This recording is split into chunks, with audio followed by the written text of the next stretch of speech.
Yeah, man, welcome. Thanks, man. Appreciate you having me on. Yeah, this is cool. Dude, that's a Yeah. badass background.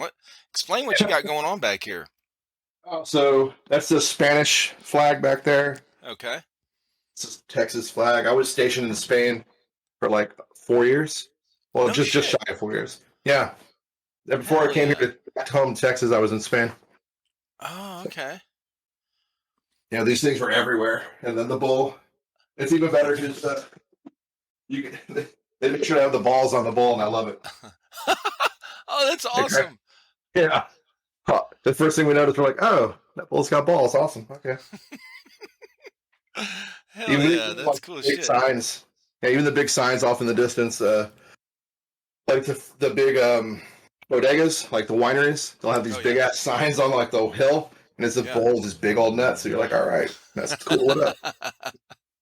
All right, Oh Sam. yeah. Well, they Yeah. wanted to be accurate, you know? Oh, I know. I dig it. I can dig it. It Hmm. was funny that we laughed. We're like, all right, that's kind of cool. That's cool, man. I never knew anyone that was in that was stationed in Spain. You know, I was in Yeah. Japan and I had some buddies that were in like Hawaii, Yeah.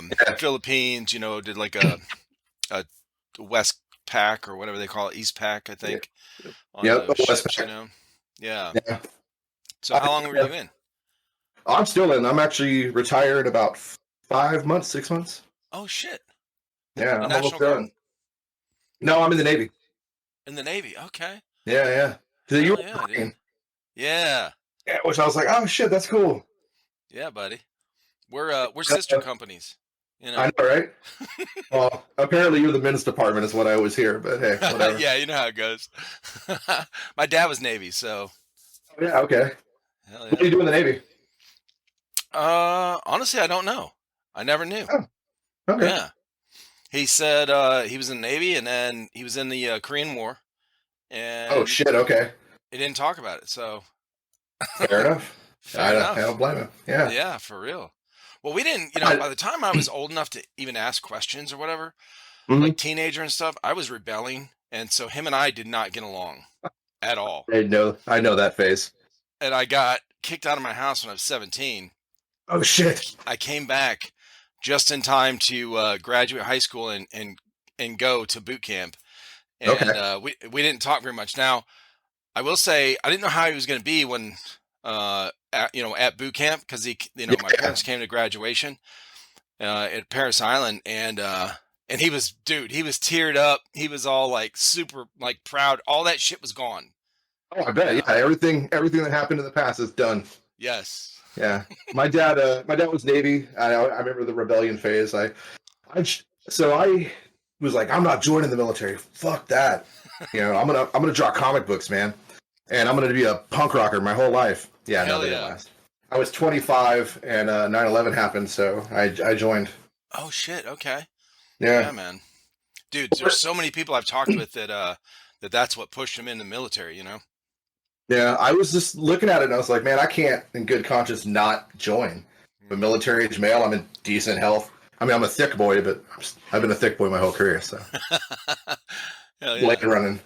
So All right. yeah, So yeah. I was in now, Japan too. oh, okay, we're at. Yokosuka. Oh, that's right. I You did. You was sent me that message. Okay. Yeah. I was like a hour and a half south of Tokyo, 45 minutes by Yeah. train. Okay. I know a lot of the places Mayday-san talks about are new to me, but some of them I played at. I was like, okay, Oh I know that. shit. Like the shirt I'm wearing right now, Yeah. Achito. This is a field in Japan. Oh shit. Shout out Mayday-san, bro. You guys chewed some of the same dirt at some of the same fields. We did at one point, but many years before Right. he got there. That's cool But as yeah, shit, though. this field, Achito, man, this place is off the hook. I hope he does a video there someday. It's Okay. like an old warehouse factory that they Yeah. converted into an airsoft field, and they set it up like a drug lab. It's got like fake piles of coke everywhere, and the guy Oh who runs it, yeah, the dude who runs it's got like a shaved head. He looks like a cholo. It's hilarious. And all the employees wear either these shirts or like one dude was wearing like a full suit and tie, and they had like guns on. They look like gangsters. It's the whole theme of the field. oh, that's cool as It's shit. Yeah, it's super great. I And love that. me and another American buddy, we went there, and when we drove like hour and a half, almost 2 hours to get out to this fucking field. And we got out there, they were like, "Yo, EA, no foreigners, man. You can't come in." We're like, "What?" And luckily, we had a Japanese buddy with us. He spoke to him, kind of like talked to somebody. He's like, "No, they're good. They're good. They're honorable. They're not gonna be like hit shrugging dudes." So they let us play, and when we got done that day, the owner of the field gave both of us shirts. He's like, "Oh, you guys were awesome. Here you go." So Oh shit, yeah, these were for bro, like the employees only. that means a lot. Yeah, I love this shirt, man. I still there was a period where moving from Spain to here, I thought I lost this shirt. I was pretty Yeah. upset, and then I found it in the closet. I was like, "Oh fuck yeah, okay, cool." Oh my god, that's so fucking cool, man. Yeah, Hell yeah. it's pretty legit. I never got to anywhere outside of Okinawa. Like some of my buddies took leave and went to mainland. Yeah, yeah, like Kyushu, Like yeah, like and Hiroshima, Nagasaki area. yep, and then to Yep. I think somebody went to is it Fiji Mountain or what's that big mountain? Fuji, Mount Fuji, Yes, Fuji. Yeah, Mount Fuji. Fuji-san. That's it. Yeah. Somebody went there, but I never took leave and went. I was saving up my leave for when I got back. You know. Oh, I hear you, man. I'm so low on leave right now. I've only got like 20 days, and I should have been saving it, but I'm like, nah, I like my leave. I want to do stuff. So I'm gonna save it You're towards like the end so for low on leave terminal. 20 days. I don't know if I ever had 20 days left. The only time I actually had 20 days was, I had 30 days for that year when I was in Japan because I didn't take any. I wanted to save it for, when we came back because I knew I wanted to, go back to see my girlfriend, Excuse who's me. my wife now, Yeah. you know. Oh, awesome. Oh, yeah, yeah. So we got married when I was still in. And I Oh, got okay. out. I got out in 94. And Damn, that's a hot minute yeah, ago. dude. Bro. You got out 2 years before I graduated. I went Wow. in 89. Hey, listen, the Oh guy I my just god. yeah, the guy I just talked Wow. to, his podcast comes out tomorrow. He lives in Okay. California. He's a jarhead. And Oh I shit. Yeah. go, Okay. yeah, I go, man, he looks about my age. I said, what? I said I was in 89. He goes, yeah, I went in 85 and got out in 89. So he was getting Wow. out, and I went, I Okay. was going in. So, but he was out in Cali, went to California, Oh, San Pendleton Diego out guy. there. Yeah, yeah. So Yeah. it's cool, man. I met so many veterans on here, that I've had on. Yeah. I've It's cool noticed as that. shit. I think that's pretty dope. And when I first got into this back in 2005, there wasn't a lot of military guys playing, at least where Mm. I was at. And even when I got down to Virginia Beach, there was a few here and there, but not a ton. And then it's just gotten bigger and bigger over the years, which is kind of Oh, cool. okay. Yeah, dude, it's blown up. It blows my mind because I got like stupid into this. I was like kind of ridiculous with it, and I mean, as you can tell, I got all the shit back there. Yes. But I got really big into kits. That was kind of my thing. Oh, I okay. liked, I've always liked gear. Like my whole life, my dad, when I was a little kid living in Hawaii, my dad used to take me to this Army Navy store. So I'd always buy like bullets and like stupid shit. And then as I grew, I just kept buying like gear here and there. And then when I joined, I was always looking for better stuff. And because the Navy, for what I do, as an MP, they issue us garbage. And so I was always looking for a more comfortable belt, a better Yeah. holster, that piece of kit. And then that kind of bled over to the airsoft side. When I got into airsoft, I was always like, man, I want better stuff. And I just kept researching and getting new shit. And then when I got into combat arms for the like 5 years I was there, it was gear geek heaven. And I was just like Oh, blown away. shit. Yeah. And it was just, it was downhill from there. Oh, that's crazy. Well, it's pretty cool though that you're an MP Yeah. for They call for the yeah, Navy. Master at Yeah. Arms. Yeah, Yeah. that's cool, man. Okay. So I'll you give get up too to much information. I'm doxing myself. but you get to train like how often do they send you the range and stuff for your is it more than what we do like, Um, because of your job? Like we did we qualified was it once a year with the M16. I was in when they were using M16 yeah, A2s yeah. and Shit, I was using A2s when I first came in too. The Navy yeah. is cheap. Yeah, no So shit. Navy's like, The nah. Air Force gets all the good shit, bro. I'll tell you about the Air Force later. I did a tour with them. I had an M4 in Spain that had a oh damn, what was the company? General Hydrocore or some shit. Never heard of it. It was a M16A1 lower from Vietnam. I looked Oh at the my company up God. because I never heard of that. I was like, what is this shit? And I Googled it and I was like, oh dear Lord, this thing is from Vietnam. Like a legit A1 lower. That's And the cool as Navy, shit. yeah, the Navy refurbed it and that was on my M4 that I was issued like every day for work. I was like, this is ridiculous. I mean, But it's but cool it was when we're kind of cool talking in a about way now. too. Yeah, but it's not cool when you get that. Yeah. Well, it wasn't too bad because it was fully automatic. The Navy's always been with like, we never did the burst shit. They just stuck with fully auto. I guess because a lot of our weapons, they kind of bled down for the SEAL teams. So Oh SEALs shit. always ran auto. So Yeah. when they broke some shit and we're like, we don't want this anymore, it would go back to crane and then gets refurbed and then out to the fleet. So like the Holy Mark sh! 8, yeah. Oh, That's sorry. cool. Yeah, like Mark 18s now, you see those in like some security departments occasionally, very rare, but you'll see them on ships and shit. It's the old NSW Mod Zeros with the little crane anchor on them. What? Oh my Because God, that's crazy. well, the team guys didn't need them. They didn't need two weapon systems. Right. That's why the CQBR came out. Because that a lot of people think that stands for close quarters battle rifle, but it actually means close quarters battle receiver. It's just the upper. Oh shit. Yeah, so they would issue Fucking dropping knowledge bombs here. Y'all pay attention now, okay? they would issue the kit. They would give them a 14-inch barrel and a 10-inch barrel, and that's what they would do. So they eventually were like, we don't need these Mark 18s, so they sent them back to Crane. And Oh, that's kind of how crazy. that was like the inside baseball on some of that, I guess. Yeah, Someone's dude. going to fact check me and be like, you're wrong, bro. They're going to hit me in the comments. It's like, I swear to God. I wish I would get some comments like That's how it that, is. where people just like, because I've messed up on here, when I said things and like I'm Yeah. saying something wrong, whatever. I'm like, I wish somebody would just start hitting the comments, like, fact checking shit, Yeah, It'd be yeah. fun. I, Hell yeah. that's something I have to fight sometimes because that's a quick way to like Do you have a give tendency to do something. that?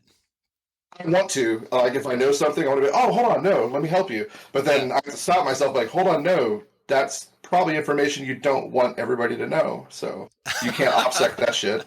So I have to be real careful to I find know, my right? urge. To find my urge to share because I like teaching.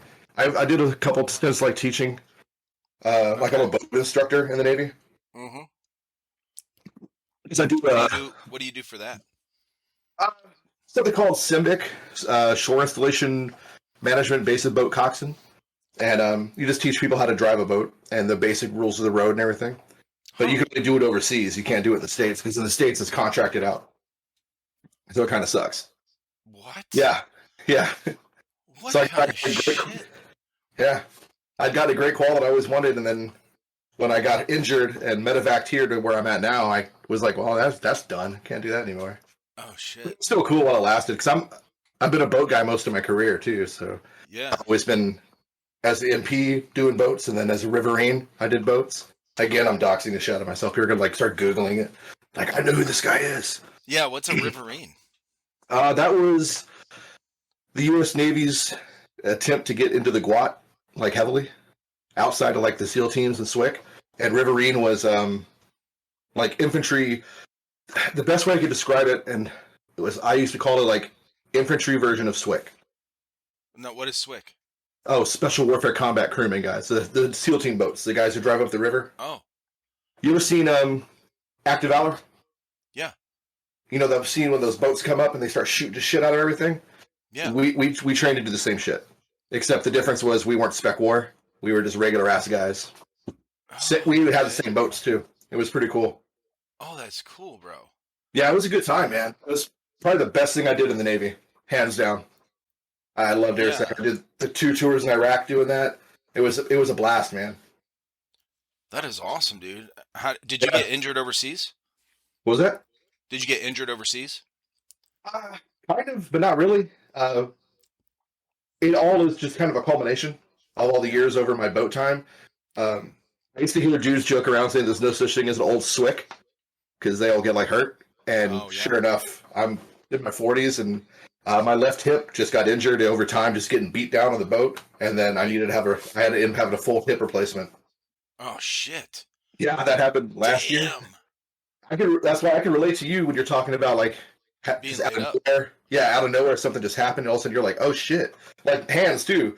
You're talking about your hands not being real articulate. I have the same kind of thing.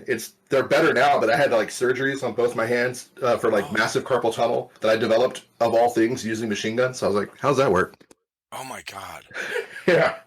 Well, yeah, but I mean, if you're gonna get carpal tunnel, bro, that's the fucking way to do it. Okay, like you see, most people are like, the older ladies or the guys that work in offices for, and they're like getting it from using a mouse and shit and keyboard, and you're like, no, I got it from using a machine gun. They're like, oh shit.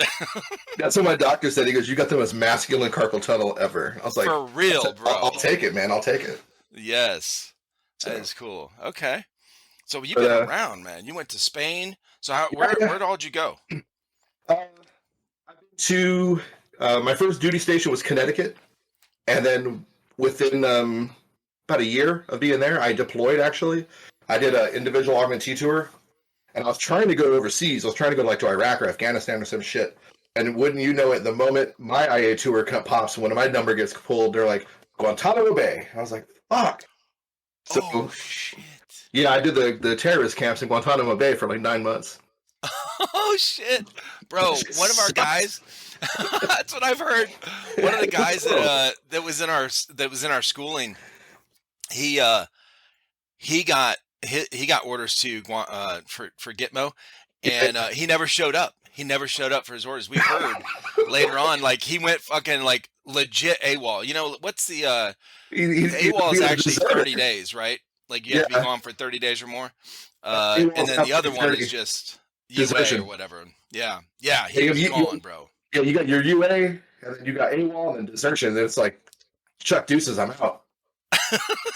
Like they're going to send people to find you. Okay.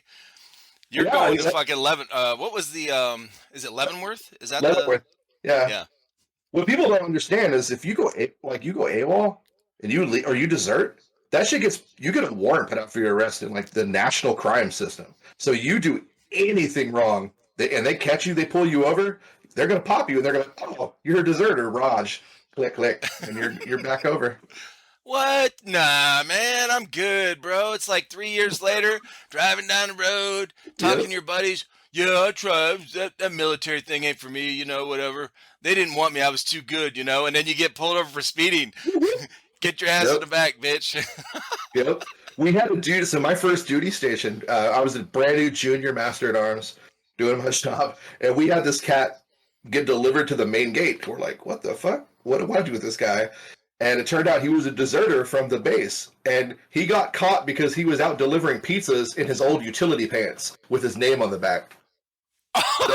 That's how I got caught. You know those stories they do where the dumbest criminal or the dumbest crime or something like that, you know? Yeah. That's what that falls in. Yep. Dude, we're like, really? You're wearing your utility pants? You've been deserted for like a year. You got your name on it. Yeah, with your name on it. You got pop delivering Domino's pizza. Good job, silly. Oh my God, that's funny. It was fun. What was it? Oh yeah, so I was telling you about Gitmo though. I did that tour. So it was Connecticut, and then I went from there. While at Gitmo, they said, hey, the Navy was like, we're going to do the naval infantry. We're going to make this big thing, and we're going to get guys downrange. And the Marines were like, no, we're the naval infantry. You're not going to do that, which is accurate. And then they were like, well, we're going to do the Riverine program, and we're going to take it back from the Marine Corps, because they had it, they were calling a small craft company. Huh. And when I heard about that, I was like, fuck yeah, I'm going to do that. And so we had dudes that were down there like, I'm going to go SWIC. I'm going to do this. I'm going to become a SEAL. And I was like, I'm going to do this Riverine shit. I'm going to go. And I did. As soon as the orders popped, I was like, I want to go there. And the orders were like, no, that's an E5 billet. And then they popped again for E4, and I got them. So. Oh, shit, yeah, dude. I was like, I'm doing that shit. And these dudes, I ran into a couple of those dudes that were supposed to go to SWIC or SEAL team. They were going to go to Buds. And I ran into some of them in Virginia Beach like a year or two later, and they were like working the gate. They're like, hey, what are you doing? I was like, I'm going to Iraq, man. Wait, what? I was like, yeah, I'm a Riverine. They're like, no way. I'm like, I swear to God, I did. I went there. Yeah. I mean, it wasn't like a secret program like the SEAL, not secret, but like a program like SEAL team where you have to go through Buds or anything. It was just you get orders and you go. Yeah. And then they train you up. It was a great program, and it's a shame the Navy merged it and then canked it, because it was it was a good way for regular sailors who wanted to do something a little more exciting Right. to get into without having to go to Buds or like SWIC Right. school. It Exactly. was like SWIC light. It was really great. Uh Um, huh. all our land warfare was like the same land warfare they teach the SEAL team guys in like Buds Yep. third phase. So we learned all that basic same land Oh warfare. shit. Yeah, I did. I got to do both sides of the house when I was there. I got to do land warfare and I got to do boats, and Oh, that's cool shit. it was a blast. It was so much fun. I mean, didn't get to do anything with it, but still got Yeah. to do it. Still, you got to train on it. Yeah, that's fun, Well, the man. That's training was fantastic. It was fantastic training. I went through a bunch of infantry training. I went through a bunch of like slightly more advanced schooling, like aim out and all this different shit. It was a good time. the mount. I got to be a machine gunner, which I always wanted to do. So that was Yeah. kind of cool. So And I what did liked you it. It guys was shooting? good. The saw and the was it the 240 Bravo? No, well, we had 240s. We had Bravos and Novembers on our boats, but for the land side, we carried Mark 43s. Oh shit. Yeah, the little baby M60s. I loved that gun. Oh, I've never That shot was, one of those. Yeah, we had the M60s oh when I man, was in. Yeah. yeah. They were like those 60 Echo 3s, the one with the short barrel and the front grip. Mm. Actually, this guy. Oh, look at this. It was this thing right here. Holy shit, that's awesome. Yeah, I got it set up like I had my 43 set up when I was at the squadron. The feet are all Yeah. taped up. You know, the grip's all taped up so I can carry it that way instead of a sling. Pigtail so I can pull it when I'm on the ground, stuff like that. But this is basically what I carried at River. Oh, that's awesome, dude. Yeah, I love this thing. It's so stupid fun. Yeah, so I went to the Riverine Squadron, and then from there I went to Japan, which I got like a homie hookup to go there because they didn't have a billet for me. But that's, and then from there, yeah, it was nuts. Then from there, I did my tour there. I was there for the big earthquake, the 2011 earthquake. Oh, That was I crazy. don't remember. Yeah. Okay. The 9.6 it hit Sendai where they had the big tsunami and everything. Yeah, Oh, I barely remember that. I was knee Yeah. deep in 5 little kids and working 70 plus hours a week at overtime, and we didn't have cable. I never watched the news, so I'm like, there's so many things I don't even know what happened in the world. You didn't miss anything unless you were there.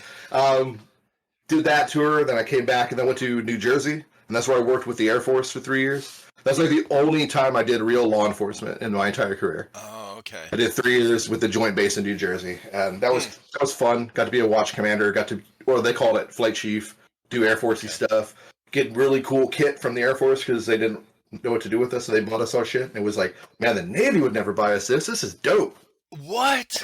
Yeah, nice ass paraclete, like body armor, and it was Holy shit. ridiculous. Yeah, they just threw money at us like crazy. Then I left there, went to Spain. That was where, Okay. and then visited my almost 4 years, and COVID hit, and it was a lockdown. It was silly, Yeah. but Spain was a good time, man. I bought a bunch of Spanish gear when I was there. So it's back here. Yeah. It's like a Spanish SEAL team kit. Yeah. So what kind of camo is that? So that's called Aerial Pixelato. It almost looks like multicam Tropic, or not Tropic, Arid, but digitized. Oh, that's It's really shit, cool. bro. Yeah, I took full advantage of being out there. I went to Oh, every sure. Army, Navy store I could find, bought kit, patches. I bought the uniform from the uniform shop on base. I had like a hookup with the dude that worked, one of the Spanish dudes. It was nice. That's cool shit. There's so many people in airsoft that are big into camos, you know. Mm-hmm. And one of the guys, I think it's only been one person I've talked to that's actually from Spain, and that was Okay. call sign Legionnaire. Yeah, I know who that is. Yeah, I don't like know him personally, but I know of him because I was right. out there. Yeah, Yeah. that's cool as shit, dude. Yeah. Yeah, there's a Okay. field in Spain. It's called a Ciudad de Airsoft, like Airsoft City. That shit was dope. So it was an old, like, it was up in the mountains, and it was like an old mining town, I think, at one point. Then they closed it down, and it turned into a film set for like a Spanish soap opera. Oh shit. So they had like a bunch of like faux buildings, like in a fake town square. And then they eventually, I guess, quit filming out there. So somebody bought it and turned it into an airsoft field. Mm. It was pretty rad. I have pictures Cool. pictures of me in my Aussie kit at that field on my Instagram, and walking down the street, and it's like it looks like a little Spanish town. It's super cool. It was a fun field. I'm sure. Yeah, I had a I've blast actually playing got there. your. I think I've got your Instagram pulled up. It's a ways down, but I'm Yeah, like leaning up against the wall in my Aussie stuff, my Auscam and shit. because And I've I got your was, YouTube channel pulled up too. oh, nice. The Yeah, we. YouTube was weird.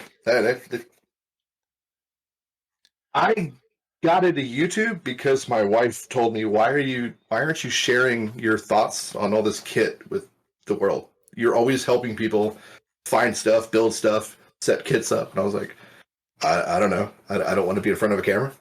Oh, good for her though. Yeah, Yeah, she pushed me into it. She's like, do it. And that's awesome. like this is weird. I'm not used to being in front of the camera. I'm used to just my hands being in front of the camera. Oh, okay. So Yeah, I was gonna all say. my viewers are getting a face reveal on this one. Yeah, because when I was scrolling through your videos on your YouTube channel, I'm Yeah, looking, and I'm scrolling down, click one, I scroll down, click one, like all these different reviews, and it's always the top down with your hands, going through the, yeah, just you the know, gear. no, yeah, the Well, normal kind of, yeah, and then you have some pictures on your Instagram that anytime there's pictures of you and your guys, it's the face blocked out and everything. So I honestly I usually didn't know what to expect. I Uh, okay. So I don't do anything cool, guy, enough to like really warrant hiding my face per se. But I like to keep my I like at the time I like to keeping my airsofting and my real world life totally separate. yeah. Because when I was in Japan, wasn't quite 100% kosher for us to go out and play. As Oh, it was a gray area, so it was easier to just edit our faces out if we were going out playing, right. and to use a pseudonym when because we all needed to organize through Facebook. So I just used my call sign from when I was at the squadron and Yeah. just was like, there you go, that'll work. And because all the other guys were doing it, and they're like, hey, probably don't do this because we don't know the legalities. And I was like, well, I'm not stopping playing airsoft, so that's a given. And Like I'll the find a name, way. yeah, the name kind of stuck. So when I got back to the States, people knew who I was, who knew me through Facebook, and they were like, "Oh, you're Muddy," and I was like, "Yeah, yeah." And I was like, "You know what? I'm just gonna leave it as is. I'm gonna have the separate one How'd you get that and my nickname? normal one." It was my call sign when I Yeah. was at Squadron. Did Just somebody one of the they just gave it to you? yeah, one of the instructors we had did. So he was just like, "Hey, Muddy, come here," and I was like, "What?" "Oh, okay." And then from there on, everyone just started calling me that. Oh, that's funny. There's a little At more least to it it. wasn't, hey, shithead, Yeah, it was a little more to it, but I will completely dox myself if I explain exactly how I got it. Oh, don't worry. Yeah, don't worry about it then. That's cool. I'm not trying It's to like good. hide my identity, but at the same time, I'm not trying to be like, "Hey, this is me." Maybe when I Yeah, retire, right. I was gonna say you're we'll still see. in. You're still, yeah. You're good. Again, I'm not some cool guy where I gotta hide my face, but Nah, it's that's good, still it's man. just it's weird. I don't want people snooping because it's hard to explain to your chain of command why you dress up as an Australian commando on the weekend. It's kind of a weird one, yeah. I mean, at least you're not wearing a thong and You know, weirdly enough, they'd probably be cool with it if I was doing some weird, that's true. like creepy shit. They probably, yeah, whatever. But then I'm dressing up like a Spanish seal. They're like, "What are you doing?" I was like, Yeah, "Don't judge me, man. At least I'm not out yeah. here slinging drugs, okay?" Like, I what are just, are you an Australian spy? What are you working? Who you I working just, for? they would just be weirded out. It's just people don't get it. Now it's getting better, but this was all back Right. when people were like, "What is this airsoft shit you're doing? Yeah. That's for kids. That's toys, BB guns." Exactly. Like you said, Yes, said the exact same thing. So many people yeah, have said the exact same thing, and yeah, it's really, I think, over the last couple years, it's really been blowing up. I think a combination of things, obviously the bigger YouTube channels helped yep, push it, Kicking yep, Mustang, Alphonse, Jet, Novrich, Jet Desert Fox, yep, yep. He's I a mean, Navy vet. Swamp Sniper. Oh, Jet is a Navy veteran? I didn't know If that. I remember correctly, he was a Yeah, yeah. corpsman. Oh shit. I'm Okay. I know Chris. Oh, I'm just, Swamp Sniper. Yeah. yeah, I know him pretty well. Really? Um, yeah, we. I used to play in his field before it was a field. Oh, Like, yeah. When Balahack started, it was just like his property. He yeah. was like, come play at my property. And people were like, yeah, cool. It was like $10. You go play. And I've played there until I left for Japan. And then when I came back, I had to come back for a school while I was in Japan in Virginia Beach. I went and played again. It was blowing up. And then when I was in New Jersey, I used to drive down to play. And I watched his field go from nothing to what it is now. And it's pretty amazing. Like, that's cool. Yeah, Chris has done so much with that field, and it's ridiculously good. Like, he really pushes. I mean, there was growing pains and periods where, like, early on, there was always like the infighting on airsoft boards, and people used to talk shit about Ballahack, and were like, I hate that field, I'm never going. And then they would go because it got really good. Like, he put so much effort into that field. So it's pretty amazing. He goes all out for now. I don't know. The only thing I know is what he posts on Instagram, and I saw his YouTube channel, videos way before I even knew, because I never knew anything about airsoft, whatever, more than 3 years ago. So I started, I saw him and all the big ones, and I was like, now I follow his Instagram, and I loved his sniper videos, and then all of a sudden, I didn't even know. I didn't watch enough to know that Swamp Sniper was the guy at Ballahack. So when I start following his Instagram, I'm going, oh, wait, what? Oh, that's Swamp. Like, it was this huge, epiphany, like, holy shit, okay. It's so weird seeing him as Swamp Sniper, too. It really is, because I'm like, wow, you're like a legit fucking, like, personality in airsoft now. That's weird as hell. It's so creepy, but it's cool. I mean, I'm so happy for him, but it's just strange because I just known him for so long. Like, anytime I would go up there, me and the other guys that were regulars that used to play there, he'd see us, he'd be like, oh shit, what up? And then people would be looking like, who the fuck is this guy? I'm like, I am nobody. Don't worry about it. I just know him from way back in the day. Erase my face from your memory, okay? Well, it wasn't anybody. I'm like, I am not a fancy airsoft person. I'm just some asshole who plays out here. Right. But it was cool because, like, when I came back from Japan to play, he was like, oh, fuck, what's airsoft like in Japan? I was like, well, this, and this. Yeah. Maybe you should try that. I don't think they ever did, but... Was it all indoor fields over there that you played at? No, actually, I played mostly outdoor. Oh, shit. Okay. Yeah, that's what... So, Mayday plays a lot of indoor stuff, and most of those fields didn't exist when I was out there. There was, like, maybe one. Like, Asibaba, some shit like that. In Tokyo, it's a really small field in Akihabara, and it's legit. That was not there when I was there. I would have killed for that. Oh, yeah. I used to play at Seals. Battle City Union was like the main place I would go to. Mayday's done some videos there where it's like a little urban spot with like cars and buses and shit. I used to go to Desert Union. What was the other one? Union Base was another big one. Union Base was a pretty large one. It actually had a pretty decently sized field. Had like this fake chapel or some shit way in the background. And then you had this, it was kind of funneled through a little opening, and then they had this big structure that cut the field in half. So whoever got to that structure first was going to make it a hell of a time for the other team. So there was always kind of like a fighting point, was to get to this big wall. It was like a large walled structure you can go all the way up in and move through. And that's kind of what cut the field in half. It was pretty cool. That sounds cool. The Seals was a totally outdoor field. It was mostly just like jungle type shit. I don't know why they called it Seals, but it was cool. I was going to say, I wonder if, I didn't know, because I didn't leave Okinawa. Okinawa is really like jungle, Oh, yeah. Okinawa is crazy jungle. Right. So so some of those places are the same? Similar. The terrain is not as terribly jungle up in Honshu, but it's still jungly. Okay. Like I played this big event 2 years I was there called Heart Rock, and it was the closest thing I had seen to a milsim while out there. Now they've got milsim Far East, but Heart Rock was like, it was really weird. So you had like, I was kind of like a pseudo guest, I guess, because I knew one of the dudes who ran Combat Magazine, and he was helping run the game. So he was like, "Oh, don't you come out? Yeah, like, it'd be so cool." And then I got there, and they made a big deal that because I was in the military, and I was like, "This is strange." It was the closest I've come to being a quote unquote airsoft celebrity was going to those Hard Rock events because everyone was like, "Oh shit, you're a fucking Navy guy." I'm like, "Yeah, I guess. I mean, it's cool. You're a Iraq veteran. Yeah, is that Oh, cool?" that's Or and they would just lose their shit. They thought it was the coolest shit ever. They were cool though. I mean, and the game was weird though because it was like you get there Friday night, and then Saturday was like this big swap meet / people showing up, and then party, and everyone hangs out, and then Sunday they play.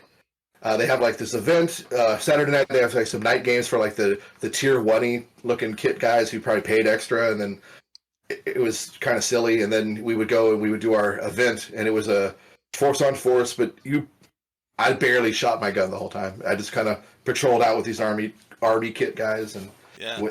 but all the kits were super on point. Like Really? the bad guys looked like Taliban. They had technicals that they had made like out of like pickups, like Hiluxes. Oh, nice. Yeah, one dude had his black. It was black, and he had like tiger stripes painted on it in the front, like a jungle, like a Bengal tiger. And then on the doors, he had actual like Al Qaeda flags painted on that shit. Oh my god! And he drove it from wherever he lives in Japan up to that place by Mount Fuji. And I was tripping. I was like, "You would get shot in America if you did this." Oh my god! For real, bro. Like, he had a PKM in the back. I mean, it was ridiculous. I was like, "Yo, you could not drive. Funny. You would never. There's no way you would be able to drive from like South Carolina to like Stonebreaker in that truck. You'd have to trailer that shit." Oh, for real, bro. Or cover those doors up. One of the two. Yes. One of the teams, Alpha Dog was the name of the team. I used to hang out with them. They had a Humvee with a 50 cal. Nice. It was a soft skin Humvee, but still it was painted desert tan, had the proper markings. I was like, "Where am I? This is the craziest shit ever." But it was a good time though. I mean, they were cool as hell, super nice. Their kits were ridiculous. There was this dude from Hong Kong that came out for the event. It was him and like 3 other guys, and I think he's like a surgeon or some shit in Hong Kong. And we were just chit chatting, and in the back of their rental vehicle, I had never seen so much AOR1 and AOR2 in my life. And I lived in Virginia Beach, and worked on a base with SEAL teams, and I never saw that much kit. And they had like, at the time, this was 2010. They had like AOR2 jackets that were still almost brand, like Beyond was making them, and they had these jackets that even the team guys didn't have yet. I think even Dev Group didn't have them. They had these jackets because they like knew a dude at Beyond, and they got it somehow. Oh my god! Yeah, it was nuts. And I was talking to this dude. I was like, "Yo, you have like $10,000 worth of kit in the back of that car right now?" And he's like, "Oh yeah, probably a little more." I was like, "What the hell? One of the dudes had a real emitter radio." And I was just like, "You're not supposed to have that," but all right. Holy shit! Yeah. What is that? Explain that. That's the I thought a fake one. I don't know. It's the little SEAL team radio, the black one, the big brick radio. Oh shit! Yeah, he had a real one. I was like, "What the fuck?" This is when they were still used pretty regularly. 152s. One of the dudes had a real 152. That tripped me out because that's the radio I carry. This guy, I'll show you. Yeah, anything past this radio 1994, I don't know shit about. We this used the Prick 77. Radio. Okay. Oh my god, Prick 77 is holy shit. That is crazy. I thought a 117 or a 150 was old. Damn it, I'm not old, okay? You're not. The gear is old. This guy, he had a real one of these bad boys. Oh my god, that's crazy, and bro. I was like, "No fucking way, man. How?" This was the radio that when I was in Iraq in 2007, these were brand new. Like, holy shit. My unit had them when we showed up only because we had just left the States. And then we had just gotten all these radios. We barely knew how to use the damn things. Because it's basically like a computer at the time. Yeah. But these dudes in Japan had them. And I was like, "What the fuck?" Oh, that's crazy, bro. I hope you don't have a crypto, Phil, because that's even worse. So I'm rambling. But that dude, we were talking. He was like, "Oh yeah, you should see my place in Hong Kong." He was, "I got like a rental place where you go store your gear, what's the hell? I can't think of words. Storage container or something, or a storage unit. Yeah, storage unit. Thank you. Good lord. Um, but he had one of those, and he was like, "Yeah, I got shit in here that's like in my storage space in Hong Kong that is should probably be in a museum, but I don't care. I paid like thousands of dollars for it. He's got like super rare like Navy SEAL chest rigs, and it just sits in this container. Holy shit. And I was like, that's kind of a shame. That shit should be like in somebody's hands that enjoys it, but because they had some of the old gear with them too, and that shit was like Yeah. super old school SEAL team shit. That like when I was coming up early on in airsoft, and like back in like 04, 05, 03-ish time frame, when I first got into this stuff, I was into kit before, but this was stuff that was like the hotness back then. And this was like, Yeah. so I knew what all the gear was. I was like, yo, that's rare as fuck, man. He's like, yeah, I got this. I was like, Jesus fuck. Bro, you know what's so cool though? You got me these out. fucking memories of, you've got this experience over there, obviously in the military, but also, Yeah, airsoft in yeah, Japan during this yeah. time when, and you're meeting all these crazy wild characters that That's have me. all it's like Crazy dudes. it's like Christmas. They're bringing out shit. You have no idea what's gonna pop up, and they just bring out some gear like, holy shit, where'd that come from? Yeah. There was this older dude. He was probably, I say older but at the time I was younger. He was probably Right. like his 50s, late Yeah. 50s, going into 60s. And he had like, I don't know if you know that camo natural gear. Have you heard of that? Uh-uh. Nat No. gear? It's like looks like almost like bark. And it was like a Oh, big okay. deal. Like dev group dudes had like nat gear camo like issued to them from beyond. It was like four-way stretch uniform. It's like super, not very common, super rare. And he Yeah. had like a full set of that shit. And he's like standing there in his nat gear. And I was like, what the fuck? Holy That is shit. wild. And he's like, yeah. And this dude, he was off the hook, man. Like, Combat Magazine is a magazine real popular in Japan, Mm. and they usually have these spreads in there of like specific gear, specific kit, kind of rare, and they'll like break it down. And that dude's in that magazine like all the time because he's got all this shit. So that they're always hitting him up like, yo, you want to do a spread? And Yeah. he's like, yeah. So I Oh, was just like, that's I cool. know, because when I saw him, I was like, I know you, and I don't know why. And then I put two and two together. I was like, oh shit, you're the dude from the magazine. What up? I'm actually funny. I'm in an issue of Combat. Get out. Yeah, from that Hard Rock Oh, game. bro, we gotta find it. I don't know if you can. It's hard to fucking find, but Is it really? I wish I wish you had a picture or I should have brought it in here. oh, I you don't have want it? to walk away. Yeah, somewhere. I just don't know exactly where it is, Oh, but it's yeah, don't worry about it. Don't worry about it. That's cool though. um, That is cool as but shit. yeah. I mean, it's not like cool, super great, but it's just me I think standing it's there with my cool. kit, front and back in my kit. But they did this big breakdown of the game. They did this big Heart Rock issue, Yeah. and they called me Mr. Nobody. And I was like, that's kind of cool. They didn't use my name, so I was like, that's legit. I like it. That's cool as shit. It was a Fucking good time, Men in man. Black stuff, man. You had that little wand that makes everybody lose their memory and shit. You don't know me. Yeah, because I didn't want to get in trouble for being at that event, so I was like, yo, don't use my name, please. Oh, that's funny. Just in case, because God forbid the command finds out. No shit. So, but yeah, it was a good time. There was a That's couple other wild. dudes that were in there. Yeah. Yeah, those So events what were actually really- got you into airsoft in the first place? Oh man, my tour in Guantanamo Bay, or coming home from that actually. Yeah. Okay. So I got back from that in 05, and then just goofing around, went to an Army Navy store, and I bought some of those like LPEGs, those like really cheap, low-powered guns Yeah. that are probably like 20 FPS. And I was like, oh, this is cool. And I bought it because I always wanted one. Because the first airsoft gun I ever bought was 2001 before I ever joined. It was a Springer pistol. I got it at San Diego Comic-Con. And I was like, this shit's dope.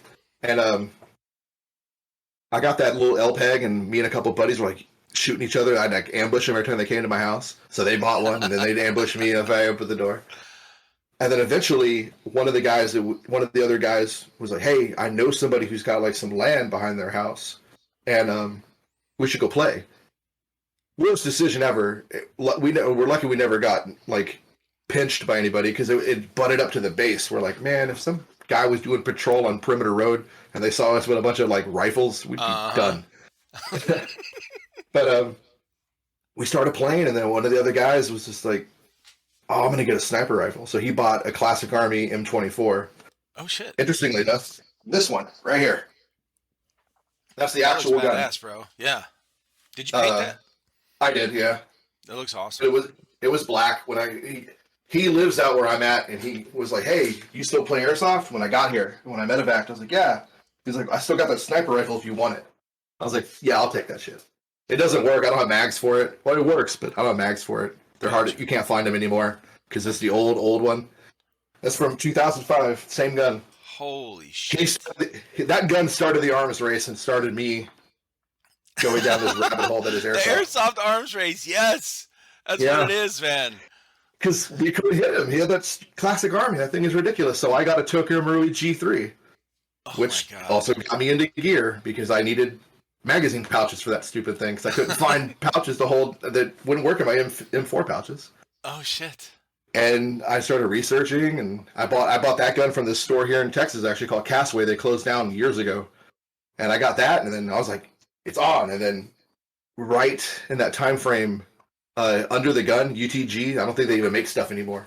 They released the first like low cost decent Marui clones. They were MP5s. They were $99. That was super cheap for an airsoft gun. Right. So we all bought those. Everybody had one. And that's how I discovered airsoft forums. I found Arnie's Airsoft, and I was like, "Yo, this is hot. I like this." And I got on Arnie's, and I got like used magazines for my G3, mags for my MP5, light grips. You know, one of the guys was talking about shorties.com on one of the episodes from way back in the day. I used to go on Shorties all the time. Oh shit. So this is like so this is how you would get trade or buy gear from each other before hop up or whatever, Yeah.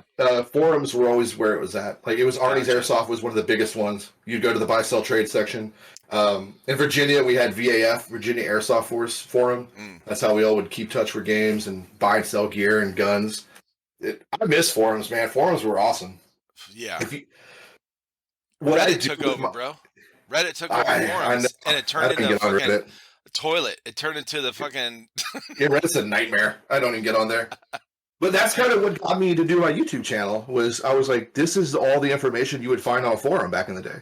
Yeah. If you needed to know if a sling was good, you get into the forum and go to the gear section and be like, is this sling shit or good? And someone would be like, oh, that sling's legit. Or they tell you, no, this thing is shit, stay away from it. And that's kind of why I started my channel, was because I was always like, this gear sucks or this gear is good. And yeah. And then my wife just kind of pushed me. She's like, hey, man. But that's what got me into airsoft, though. I'm rambling again. Well, when you started your channel, when you started your YouTube channel, you said, you didn't want to be on camera and that kind of thing. No, when you first started, like how did your first video go? And did you, when you started editing it, were you like, oh God, I don't like the sound of my voice. I don't want to, you're trying to edit where you're cutting all this out and what's funny is I didn't edit most of my stuff until recently. They were just like stream of consciousness with my cell phone, and I was just kind of letting it roll. My wife actually helps me edit my stuff now, and she's the one pulling all the out and going, no honey, that's coming out. Shit, nice. Oh, you took a deep breath, that's weird, take that out. Oh, you could I can hear that you have seasonal allergies, we're taking that out too, stuff like that. Cracks me up, but she loves it. She likes to edit, so it works out. Oh, that's good. Yeah, most of my videos are just straight stream of consciousness. I'm just going, like, grabbing something like this guy here, being like, "Hey, everybody, we're checking out this pouch," blah blah blah, and I just start talking about it. Yeah. And I didn't like the sound of my voice. I still don't like the sound of my voice. Yeah. I hate it, but it's what it is. And I've got a big round face. I hate that. No matter how skinny I am, no matter how big I am, my face is nice and round. Can't do nothing about it. I had a buddy, one of my good friends that I was stationed with my last duty station at Edson Range. He was the same way. And it was funny. He was like thick, dude. Like he was where was he from? God, I can't remember where he was from. But anyway, he legit looked like, and grew up on a corn farm, okay? He looked like a corn-fed motherfucker. He did. Yeah. Huge as fuck. Yeah. I mean, like a brick shit house, okay? Yeah. Just, and big fucking fat head, okay? Yeah, and I feel his pain. So we, the staff sergeant we got was on his way out, okay? He got transferred in. He was in charge of our motor pool. and he was a shitbird. Okay, he got busted down, and he was on his way Those out. are He the had like 6 worst. months or something, or 3 months left. Yep. So total shit show. And then the next guy we got just came from Paris Island as a drill instructor Oh and fuck. came here. So Oh, you're this is screwed. like, so look, this is like the scene in Heartbreak Ridge where Clint Eastwood walks in and they're all Good playing hunting. pool. We're all Yeah, fucking yeah. smoking and joking in the motor pool, and we're used to like 3 months of shitbird, Mm-hmm. and nobody, we're just running the roost. Okay, Yeah, we're nobody just giving a doing our own fuck. thing. Like we got Yeah, guys in the fucking bathroom snorting coke. We got fucking we're drinking on the job. Okay, no shit, and that's awesome. and fucking dude comes in, and we're like, who the fuck is this guy? It was just like Heartbreak Ridge. And this guy Oh, comes that's in and he is like ridiculous, but I high love and it. tight and fucking hardcore, bro. Okay. Yeah. Holy shit. He ran our dicks in the dirt. Anyway, Yeah, I so he bet. gets on he gets on my buddy, and he just has a hard on for this guy because he's like, you're fat, you're out of shape, you're a fucking disgusting fat body, okay? And Yeah, in there. and and Fairchild's like, bro, so his PFTs were great. He never Yeah, he yeah. could do all the pull-ups, do all the sit-ups, do the run. Okay. Yep, that's me. So he goes and takes this dude out. So the drill instructor we just got, our new staff sergeant, he takes out Fairchild for a run. Yeah. We're at the range in Cali, so Mhm. there's all mountains Oh yeah, it's in the Taylorsville desert. Hills and shit. Yep. It's all in it, and we're on a shooting range, so there's nothing out here. So he just takes him on these trails, all these fucking muddy Bike dirt trails and roads and shit. shit. Yeah. Yeah, So yeah. and he's like barely out of breath when they get back, like our guy. Yeah. And he does that for like 2 weeks straight, every day after work. This our drill instructor, this guy is taking our staff Mhm. sergeant is taking him out for a run to get him like looking better. And he's like, he was at his weight limit, but he wasn't over it. Yeah, yeah. So it was just he was just built like that, but he could Yeah. run like a motherfucker. Yeah, It's I feel crazy. his pain, man. I had a chief when we were in Iraq. He used to ride my ass before we got there. Yeah, Cause I'm a bigger guy, and same shit. He would ride my. He's like, "We're gonna go for a run today." We're like, "We don't want to go for a run. This is stupid. We have a mission tomorrow, and we had a mission today, and we just got yeah, back." He's like, "No, we're all going for a run." So we're like, "Okay." So we go for this run, and I end up going. We have to end up going uphill and on top of the dam, and I end up passing him, getting ahead of him, and then finishing way before he did. He was pissed. He was like, oh, I'm sure. he was all humping and puffing, and the rest of the guys in the unit were just like laughing. They're like, "What are you doing, Chief?" And he's like, "Well, he just looks big." And he's like, "He is big. He's a big dude. He carries the machine gun. Leave him alone." Yeah, He never fucked with me after that, though. I smoked him on the run. He was just like, there you "Okay." go. And I wasn't like I'm not a massive runner, but I could run. Yeah, I always passed my PFTs, you right. know, passed my run rope and choke.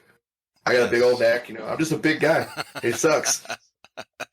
That's yeah. I was when I got out. I mean, I did good on the runs. I did good on all my Hmm. PFTs all the way throughout. But I wasn't trying to run a fucking marathon when I got out. Like the Yeah, I longest feel I you. ran was like 8 or 9 miles, and I'm like, yeah, I'm good enough. Like I felt the runner's high Hmm. numerous I know that times. I'm feeling. good. It's great. It's nice. I gotta say though, since 'cause I used to run maybe a couple times a month before I Hmm. got sick, a few years ago. Yeah, yeah. I do miss it. I do miss it because there is, lifting weights is fun, stretching, Hmm. calisthenics, it's fun. I can't personally get the same feeling like that runner's high. Like when, Hmm. it sucks. It sucks getting there because when you're out of shape or you're heavier, Oh, you're it's used to terrible. lifting and you start running. So for me, it usually took about almost a mile for me to hit that where I'm like, Yeah. and then I could either it's gonna take a little longer and I'm Hmm. really fucking out of breath, and then I finally get to that rhythm. But once you get Yeah. in that rhythm, god damn, it feels so good, bro. And I can't get Oh, that with yeah. like working out. It's just I yeah, used to hate running, but I would do it. And now that I really shouldn't run because of the new hip, I miss it. right, I'm yeah, like, oh man, I miss running. Because I used to run yeah, 7 miles a day in Iraq. Me and my corpsman buddy, we even if we got done with a mission, we'd come back, drop our kid. Everyone else is like, "You guys going for a run? Really?" We're like, "Yeah." we had to stay consistent. Now I couldn't deviate. I'm that way with the gym now. As soon as I got cleared medically to go to the gym, Yeah. I started going. I started lifting again, and I have to be real careful because of the new hip. But right. I started lifting today. I did. I went to the gym before the podcast and Nice. took about 30 minutes on the bike, and that felt great. I was like, wow, okay, this is kind of cool because I couldn't do Are that. you doing like what do they call it? You know how there's like the upright bike where your legs are down underneath you, and then there's I don't know what they're called. One. The recumbent bike where you're sitting down and yes, yeah, that's what we have. I was doing. Yeah, that's what we have in our house. I love that bike. Yeah, those are good. I do that for well, now I'm able to go out and actually, do some stuff in the backyard. I chop wood. Swing-o-matics. I love it. Fantastic. I love it. I use the mat. I have an axe that's fucking great. I keep all this shit really sharp, but I'm chopping this tree stump out of the ground by hand. Yeah. What's funny is it's on the side of the house, and so it's real visible from the street. So I'll be out there like 6 a.m. Now I haven't done it since Thanksgiving. I've been fucking total fucking pig. Okay, I haven't worked out. All I've done is stuff my face. All I've done is drink alcohol. So this is a rum and coke, and nice.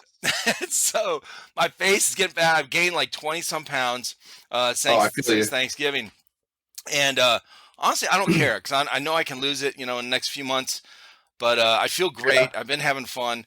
But I'll go out there and I'll chop. And these guys drive by, and every 2 times a week, I'll get a placard on my door for stump grinding. Like a company for like a local guy that has his own stump grinder. I'm like, no, man, I'm good. Man. I'm trying. This is my workout. I'm not really, so, but that's what I like to do. And I use different ways of doing it. Like I'll squat when I swing so that I get a leg workout. Yep. But yeah, I definitely have to, cause I had a blood clot, like the whole right side of my body, my lung and everything on my right side. I forget what you call my wife knows. She's a medical thing. So my right lung was completely full. Yeah. And this was a reaction from the medication they gave me to try to get me walking again. So I was taking this stuff called IVIG, intravenous globulin, I don't know what the fuck, platelet kind of thing, whatever. So the first treatment helped, the other ones didn't. But anyway, so I have thick blood anyway, I guess. Okay. But this, caused that. But so anyway, I have my right leg. I really have to do some stuff to keep it flowing because I'm trying to get off this fucking blood thinner. So I would want to be off that shit too. I hate blood thinners. You cut yourself, it's gonna be a bad day. Yeah, I have bloody noses and shit. I'm, the dosage is fine. I just don't want to be reliant on that thing. So I'm trying to understand. Greens, I take greens every day. Yeah. I try to get a leg, some leg workout and stuff. But yeah. I started eating a lot of meat, like carnivore, I guess. Oh yeah. I like meat anyway, and I eat vegetables too and fruits. But I did real good with that this past spring going into the summer. I lost like 20 something pounds. I was like, hell yeah, okay, because all the medication I got put on after this with the surgery, I shot up to like 270. And that's kind of where I'm back to again. I was like, what the fuck, man? But I lost all this weight, and then I started eating like a normal person again, and lifting. And as soon as I started lifting, I put back on like 15 pounds. I was like, yeah, what the hell? And I was getting kind of like upset because I was like, it's supposed to go the other way. Why is it going up? And everyone's like, bro, you're lifting again. You're building all the atrophied muscles back. And they're like, it'll start going back down after, right? Yeah, that's what he said. It'll go. I was getting frustrated because I'm 45. I'm not young. This shit is not easy. Yeah, but it's not easy. It's not hard either, as long as you do it the right way. And for sure, man. Well, I'm about that. I was on like 10 different meds because of the surgeries and everything, and some other meds. And I was just they made me gain weight, and I was just like, this is bullshit. I'm down to like 2 meds now, so good. I'm pretty stoked with that. Like I said at the beginning earlier, like I've had both my hands cut on. You can kind of see it. You can see some of my older videos where like I got big ass like bloody stitches in my hand. Yeah. And then another one because I had to have both hands worked on, and that put me on more meds. And then I couldn't use my hands. I couldn't lift, and I was just like, this fucking sucks. Dude, but I remember slowly I was going watching, back. this the injuries and illnesses and stuff. I was watching this video. Uh, I it was soon after Hmm. I was, when I was coming out of being paralyzed, and it was a lawyer. It was an older lawyer. He's probably in his late 60s. He's doing all Yeah. these videos about, just basics like step one for this, teaching you what to do for if you want to Hmm. set up an LLC or if you want to, all these different things. And he said in one of the videos, he made this statement that people start a business within the first 5 years, it fails Hmm. because of illness or injury. And I was like, holy shit. Like it was a revelation to me because, and it hit Yeah. home because of my illness. But Yeah. Yeah. I did, so I've heard that statement before about businesses, Hmm. and I did not realize that a big portion or a big percentage of that has to do with the person's ability to actually keep running the business. So Yeah. they got sick or got hurt, Yeah. and Yeah. and I thought, holy shit, because I was one of those people that never got sick, right? I was fine. I Hmm. mean, I sprained ankles after the military and stuff here and there when I worked out, but Yeah. nothing that kept me down. So I was really not. I didn't. I was really out of that, totally oblivious, Yeah. ignorant. And when he said that, I was like, wow, it is definitely way more prevalent than than I realized. But yeah, Hmm. that's a big thing, man. You get injured, you get hurt, or you get ill. Medication, and typically it's people that are active, Yeah. obviously that that something like that happens to, and then Yeah. Yeah. now you're not active and you're on meds. And you're like, what the fuck? Well, plus I was fucked up in the head, man, because I didn't know if it was gonna last forever. I know. I feel So you, dude, on that one. depressed. My Yeah. depressed Yeah. is not sad. Okay, my depressed is like I'm gonna drink I'm gonna drink all constantly and eat. Like I was I depressed, man. I do the same thing. I'm a eater when I get depressed, Yeah, and then fuck it. I'm just gonna talk about it. Because you never know, somebody out there might be dealing with mental health issues. Yeah. for So real. one of my other problems is I have PTSD. I got Yeah, diagnosed with it a couple years back, and at first I fought it. I was like, no, fuck that. I don't have that shit. I didn't get in a right. firefight. I got mortared. I got rocketed. This is dumb. Fuck you, doctor. I'm not listening to you. But it kept sliding further down, and my wife was finally like, yo, you need to go fucking talk to somebody.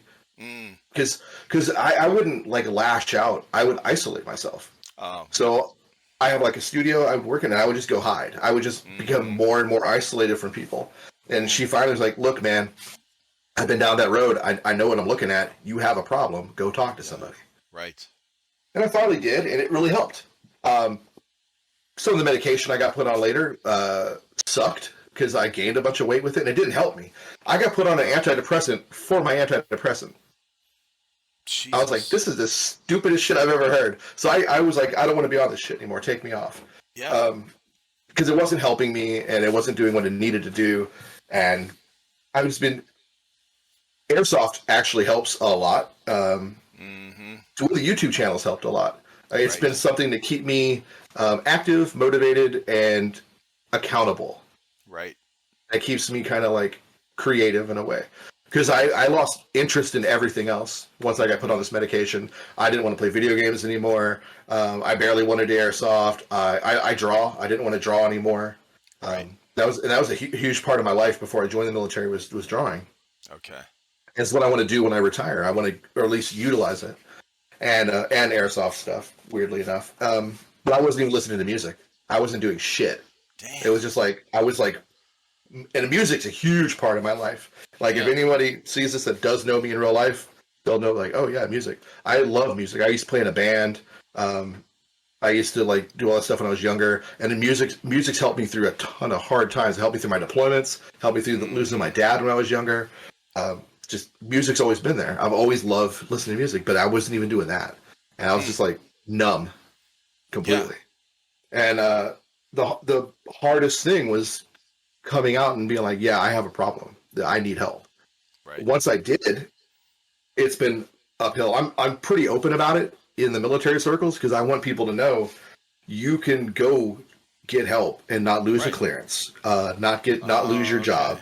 job. In my world, not lose your gun. They're not gonna, unless you do something really wild, they're not gonna take a Right, gun right, away from you. You can go right. talk to somebody. You can even get put on Zoloft and still arm up. Funny enough, Yeah. um, but I was so scared of losing all of that. I didn't want Yeah. to talk to anybody, and I just kept it all in. And then finally, I got to go to Germany for this program that was fantastic. Big shout out to Evolution. Um, it's a military program at Longstuhl Military Hospital in Germany. Did that for Yeah. like 3 months, almost 3 months.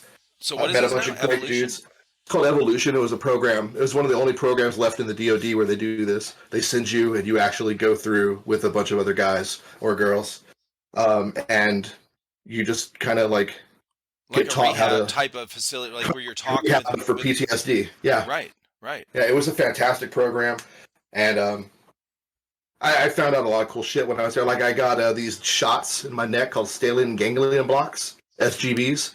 Bro, I don't even know what the Fantastic. fuck you just said. Okay. Yeah, they're fantastic. It's called an Really? SGB. Yeah, and they literally inject Novocaine into your like down here in your clavicle into like this nerve cluster, and it's the nerve cluster that kind of helps you with fight or flight syndrome, and What? your yeah, it keeps you from going like high and right and being in like constantly at alert. Oh It's shit. fantastic. My first one, I cried after I got it, and I think it was because I didn't understand how that I was up here and like normal's here, and I didn't understand that till I got that shot because it literally went boop, and I felt an instant relief and release, and I was like, holy fuck. And then there was guilt I felt years later. It's like I've been putting my family through this shit for I don't know how Yeah. many years now. Like being like they were walking on eggshells, and people that knew me were just like, "Yo, that's not you." And I had some guilt in me, but my wife is like, Sure. and my wife and both my boys were like, "Dude, shut the fuck up. You're fine." Like Yeah. they've been super supportive, and yeah. So I've been through the ringer, man. At the Now, last how couple old of are your years, boys? How old are your boys? 16 and 13. Okay. They're still pretty And young, so but they're old enough to understand and accept yeah, kind of, okay, yeah. They we have an understood something issue, was he's wrong. good, he still loves us, we're all Yeah. good. So Yeah. even if I would get snappy or be like, Right.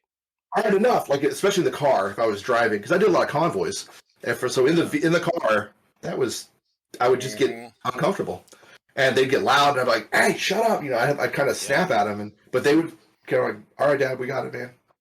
And then I felt bad about it. I was like, "I'm so sorry That's for yelling." They're like, crazy. "No, you're good, man. You're totally good.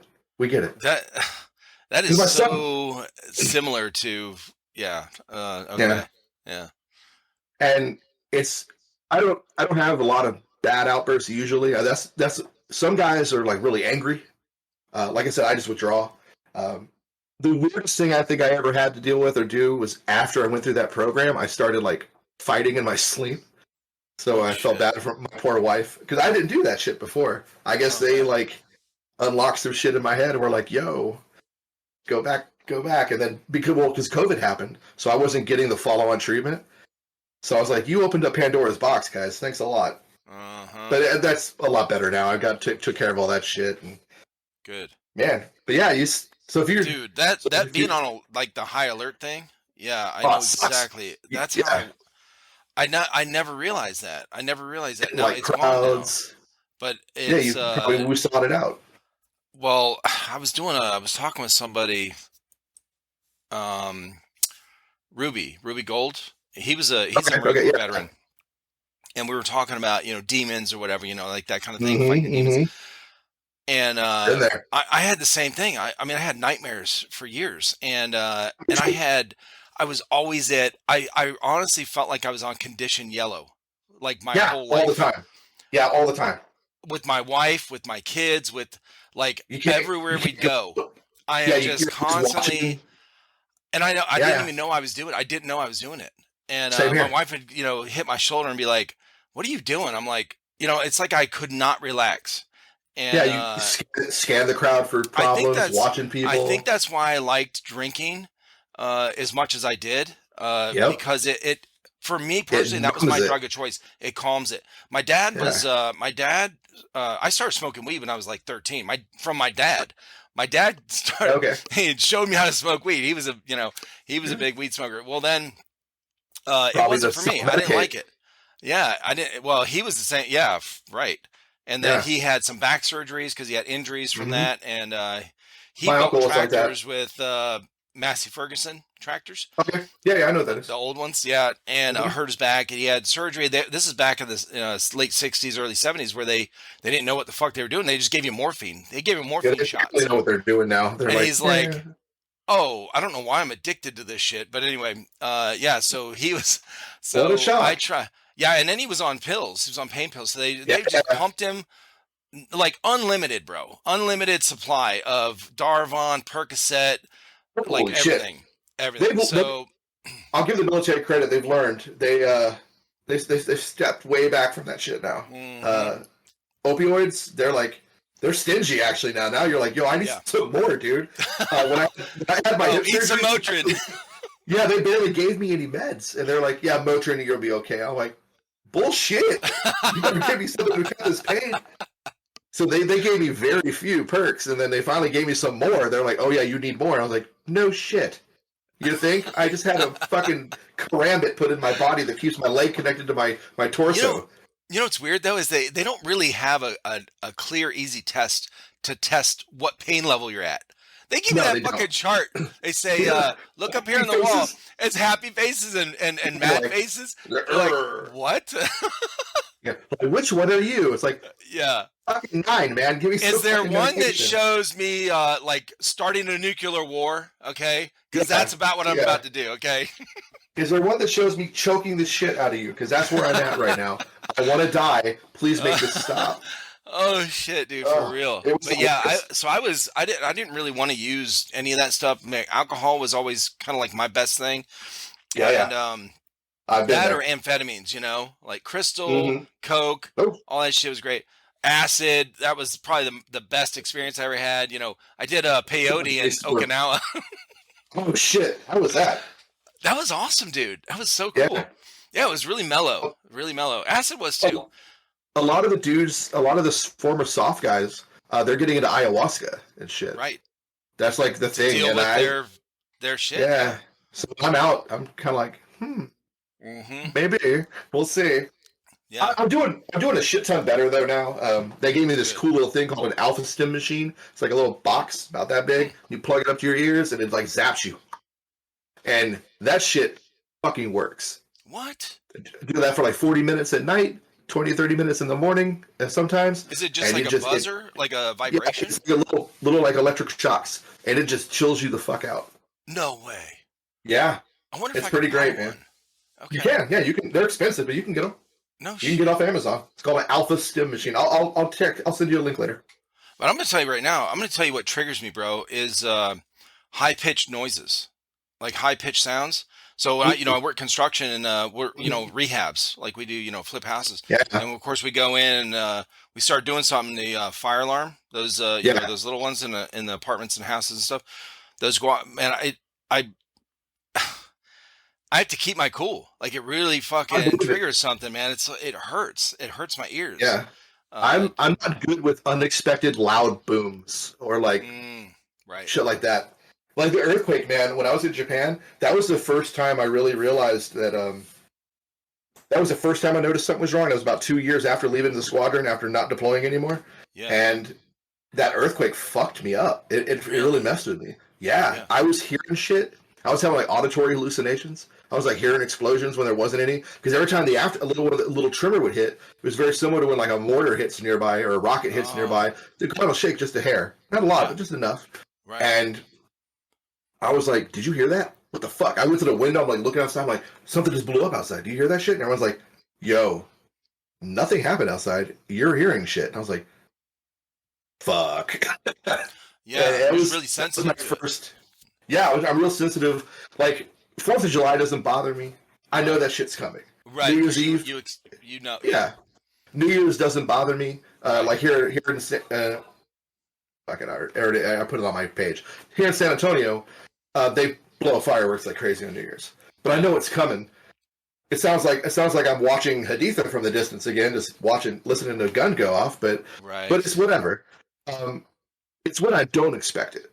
Right. If somebody just sets off, like if somebody was to like sit in my backyard and just throw a couple EG67s out and I didn't know it, that shit Yeah. would make me jump out of my skin. Oh, yeah. I'd be done. But Uh-huh. but when I know it's coming, it doesn't bother me. So Right. when I see, and I'm not, I don't know how to say this. I sound like I'm shitting on people. I get it. Some veteran dudes, that shit, they don't. It doesn't matter. It's going to set Right. them off. But some of these people get on these like we have this thing here. It's called like the Next Door app where your whole neighborhood's on it. Oh, yeah. And Yeah, and I every have. okay every year somebody's like, be courteous with your fireworks. Veterans live here. I'm like, they're going to be fine. They're going to be They'll be fine. Oh, you know they'll what be bothers okay. me about Most that of those people is don't even know. most people are posting on there about fireworks about their dogs. They're telling Yeah, everyone to not do fireworks because their yeah. dog gets freaked out. I'm like, I don't know what to tell you, but fucking Pet put your him fucking dog. somewhere Is it that right? just hold him, okay? Hold Exactly. him and cuddle him. I don't know, but we're not stopping fireworks because your Hell dog. no. Same way, man. That was a big one Fuck here America, okay? the other night. My dog was blah blah blah, like shitting all over the house, and it was just like, Yeah, that sucks to be you, man. Like my dogs are right here, just looking at me like, "We good?" I'm like, "We're good, homie." My dog's like, yeah. "Cool," and No they're good. shit. I have like a Shih Tzu wiener dog and a Chihuahua, and even this high-strung Chihuahua is like, "Word." I'm like, "We're good, Chihuahua," and he's like, Right. "Word," and he We just had a chills out. dog, a little You, Chihuahua mix. I don't know. It was real tiny, and she was the calmest fucking thing ever. We had one for our Mhm. kids, and like fireworks.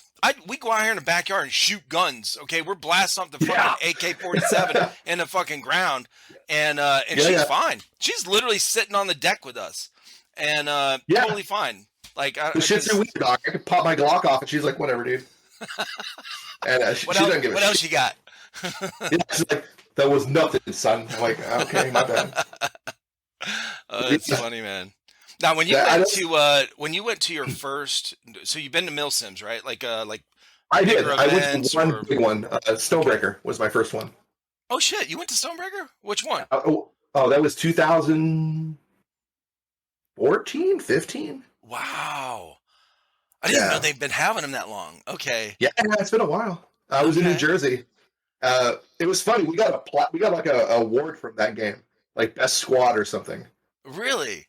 Yeah. Oh, My that's buddies were like, cool. check it out. It was like a trophy where I was like, what is this shit? This is Mhm. crazy. Okay. I mean, I wasn't dogging. I just was blown away. I was like, that's kind of cool. So our whole little crew that came down from Virginia to play, we got like best squad, and we had like this. It was like this fancy little trophy, and I was just like, all right, that's kind of cool. Oh, that's And I cool was like, shit, that's bro. weird as hell. I didn't know they did that. Yeah, But yeah, that's why. Stonebreaker Yeah, was that's now. When you went, did they have? Were they doing like a lot of people were doing throwing the grenade, the pyro shit, and all that, oh, yeah. Oh, we spammed the living shit out of those things. right? I was laughing because I was like, dude, if we were throwing this much ordnance, real ordnance, in a room, we'd all be fucking concussed from hell. We'd all be kicked out for TBIs, man. This is ridiculous. Like days, bro. You're like, Yeah, 'cause where am I? I've had a TBI, a mild one, but I've had a TBI. That shit sucks. I was like, this is not fun, man. I've had concussions in the military, Now, what is and TBI? traumatic brain injury. Oh yeah, yeah. Uh, Okay. so I've had like concussions and shit, and I've been overpressured more than a few times, where I'm just kind of dizzy and like, where Right. am I? What's happening? They're like, you good, man? I'm like, yeah, I'm okay. My eyes are glossed over. They're like, you need to sit down, man. Oh shit. But Okay. it sucks. But I was like, all these grenades were spamming, all these flashbangs. Like, we would be so concussed right now. Everybody in here would.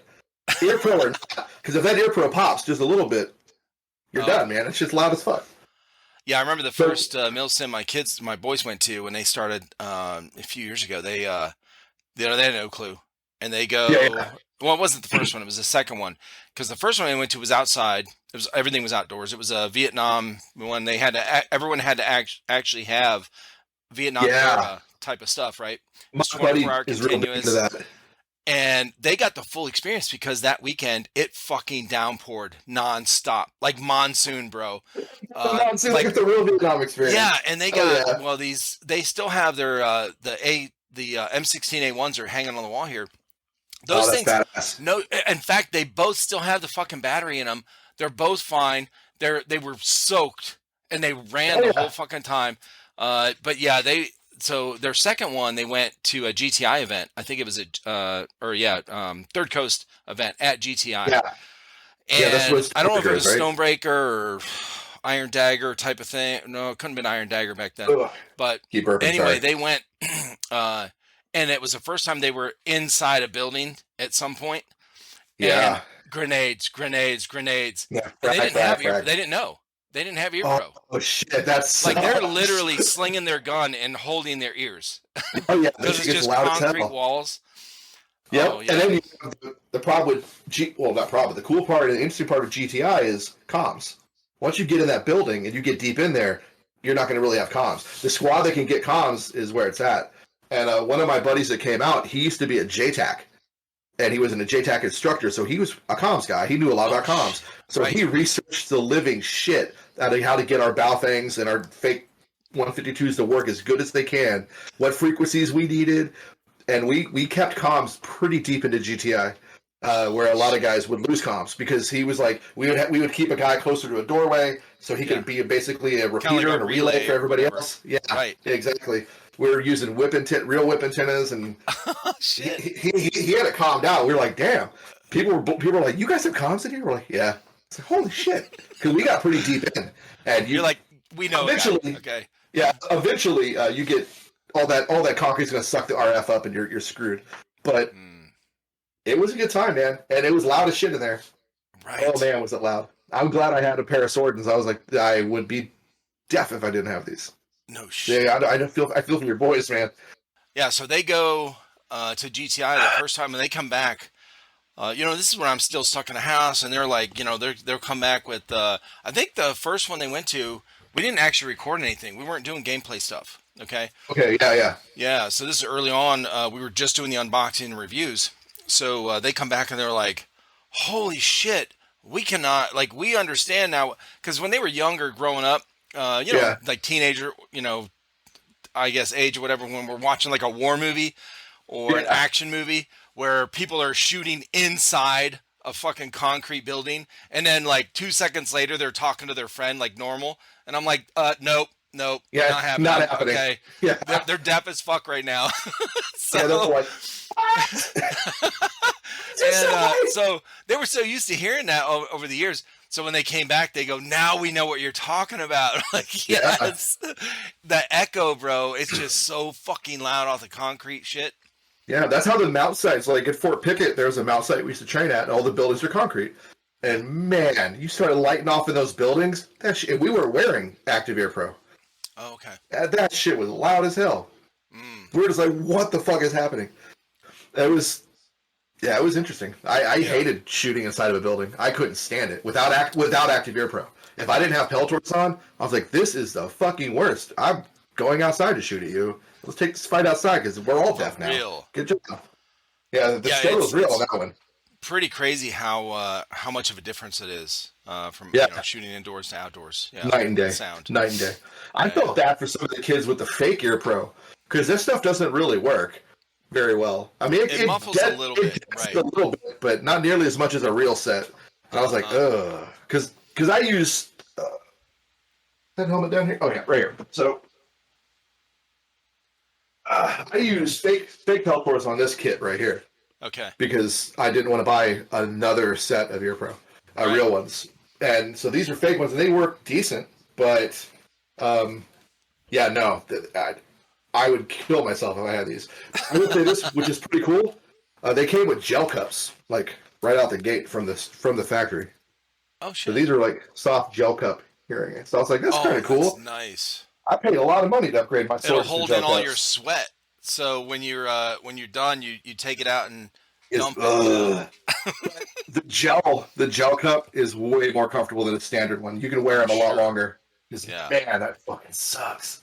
That Yeah, was the dude. worst. So the my boys, once they started learning about this ear pro stuff, Yeah, yeah. they were talking to me about it. And the first milsim I went to was Stonebreaker Hmm. of 2022. Nice, And, nice. and they were like, hey, you need to get some ear pro before that, just in Hmm. case you end up going inside one of the buildings to try to film or something or take a picture. I was like, all right. So they sent me a link or something like that. I don't know. They told me which one to get. I can't remember the name of it. I have it in a box in this closet. I think it's Hmm. called Surefire, but I can't remember. They weren't Okay. that expensive. They Yeah. were they were active. You know, they had a little dial thing on it. So I had no clue how these worked. Okay, we didn't have these when I was in the military. I don't fucking know. Oh yeah, yeah. Shit, And I all barely have them. and all the years shooting, when I taught my kids to shoot and stuff, it was all Yeah. outdoors. You know, Yeah. so I never wore ear protection. You know, we'd stick cotton ball. I was like, grab some cotton balls, stick them in there, let's go. And So homies. yeah, so you know, we're just shooting pistols or whatever. But you know, on the range, when we shoot long guns, we'll wear, you know, earmuffs or whatever. Oh yeah, But yeah. we so I put these on. So this is a year ago maybe, and when I first got them, and Hmm. so nobody was here. My son was still living here actually before he bought his house. But I put them on. I didn't know. I take the instructions and throw them in the trash. Okay, like normal. And Like every man. Yeah. so I'm looking at all these, you know, dials on the side. So I'm like, oh, okay. Put a battery in, turn it on, put it on. I'm like, and I'm tapping, and then nothing. I'm like, I'm clapping really loud, and I don't hear it. I'm Yeah. like, oh, that's cool. And Yeah. Yeah. then I hear this as I'm standing here. Now this is like, it's probably fall maybe or some, you know, like it's hot out, so my air conditioner's running, you know. So Yeah. something all of a sudden gets really loud, and I hear this, and I'm like, I thought it was fucking up. I really thought the thing was fucking up, like a staticky kind of thing. It was And amplifying everything. it was amplifying. The Yeah. fucking air conditioner turned on. The air coming out of the vent was like, I said, holy shit. What this air, Yep. like, oh my God. It's because I had the volume thing turned up. Yeah, you get it cranked. The worst is when you don't really know a lot about that shit either, and then you put those on and you're doing like some sort of like land warfare shit for the first time, and you're like, oh my god, am I making that much noise? You're trying to kind of be quiet, and you realize, no, you're really not making a lot of noise. Those are just amplifying every sound out there. A piece of straw, you know, Yeah, oh, crackling. you just step on the grass, you're like, oh god. And you stop, and everyone's like, what? You're like, Everyone you can don't hear hear that? me. Everybody can hear me. Like, you're not as loud as you think you are. They're just Oh, amplifying. it's Keep walking. crazy. Yeah. It was wild to hear all the ambient sounds. Yeah. But it was great because once you start shooting, you're like, oh, this is magnificent. Okay, I love these. It was crazy, bro. I took them off, did the same thing. You know, it took me a couple minutes, okay, to realize I'm a little Oh, slow. yeah, yeah. Just normally I'm a Oh, little slow. So same thing to me, dude. I won't lie to you. First, I was like, what the hell? I was like, I was oh, like, okay. so I take them off and I'm like, and I put them back on. I'm like, oh my God. And then I realized what it was. And then I start clapping really loud. I was in the room right next door where we used to film our unboxings. Yeah, I'm clapping to see if it, you know, how quick it deafens the sound and then comes Yeah, yeah. back, you know, that kind of shit. I'm like, these are fucking awesome. They were like $30, you know? Yeah, yeah. Those muffs you can buy like at Academy for the range are great. They're cheap. Only thing Yeah. that sucks is you can't use comms with them half the time. Which I didn't need, yeah, because I didn't No. get the comms one. Yeah, I just had the, yep. But for hearing protection, man, they're beautiful. You see those shits in Ukraine right now. Guys are running just their active hearing protection. Then there's no comms to them. They don't care. Oh, okay. But it's Yeah. it's saving their hearing though, because whoa. I Yeah. did 2 tours in Iraq, and I watched the shit in Ukraine, and I'm just like, nope, no sir, I don't want any part of that world. I'm so glad I did not fight a peer-to-peer threat, because holy hell, that is insane. Watching those videos Yeah. of those dudes going against the Russians, I'm just like, holy fuck. Uh-huh. That blew me away. I was just like, wow, okay, this is everything we heard about. I never experienced any of this shit. Yeah. So, and then I heard people always making jokes like, "Oh, you guys are just fighting farmers." So I was like, no, it's a little more complicated than that. They're not just farmers, but at the same time, they would never do a stand-up fight in Iraq anyway. Afghanistan, man, those dudes were all they were in it to win it. They were all about it. They would just go toe to toe with the Americans. But the Iraqis, a lot of times, the AQ guys out there and the insurgents, they just hip shotted us and run. They didn't want to deal with it. Yeah. Some units got in firefights. We never did. I think for us, though, the Marines kind of set a precedence with their boat unit in Fallujah because they were wrecking shop in Fallujah. Fan and Fury, they were getting that ass. Those dudes didn't know what to hit. So when we came on the scene with our boats, they'd see us and they'd just be like, "Yeah, I don't want none of that smoke, man." Because our boats were loaded down. We had miniguns, 50 cals, Mark 19s, 240s, and we'd be in a 4-boat stick.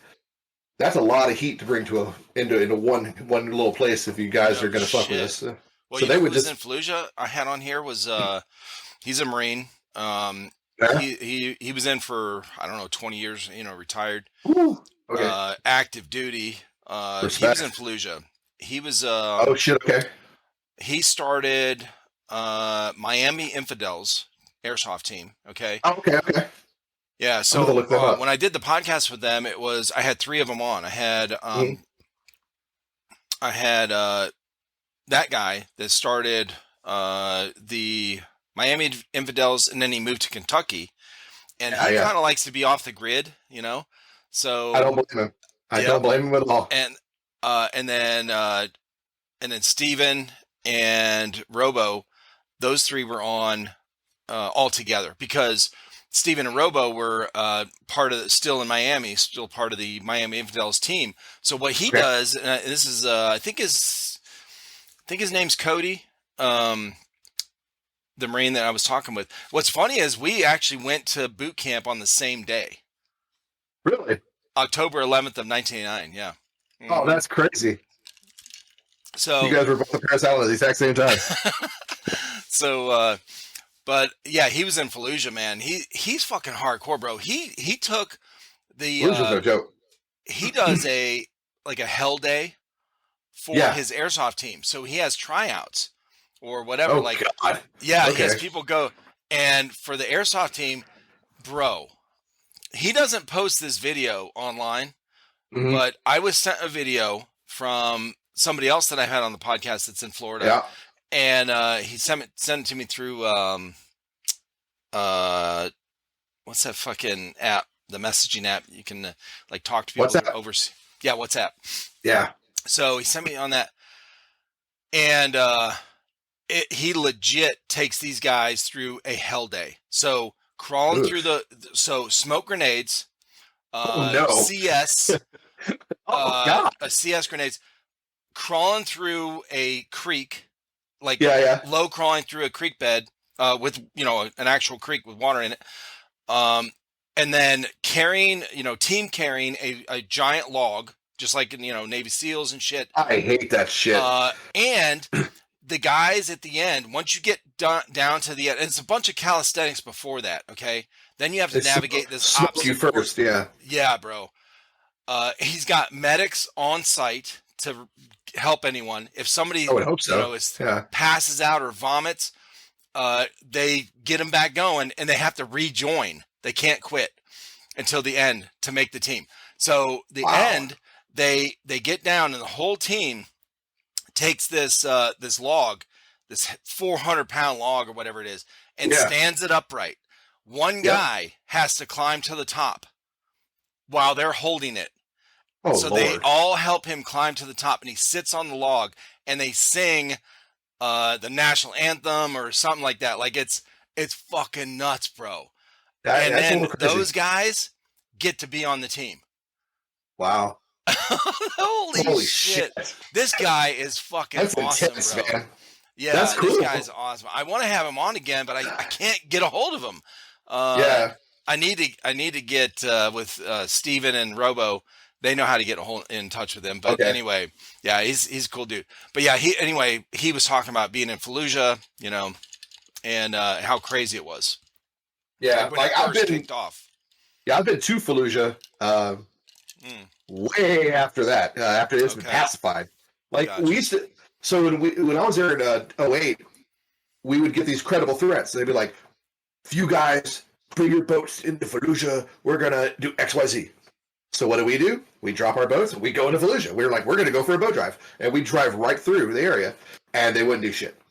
They're like, oh, Oh but if you do this again next time, we're gonna fuck you up. Like, okay, so we drop our boats and go back again, and they just wouldn't do it. It was the weirdest shit. They would threaten us, but they never would act on yeah. it.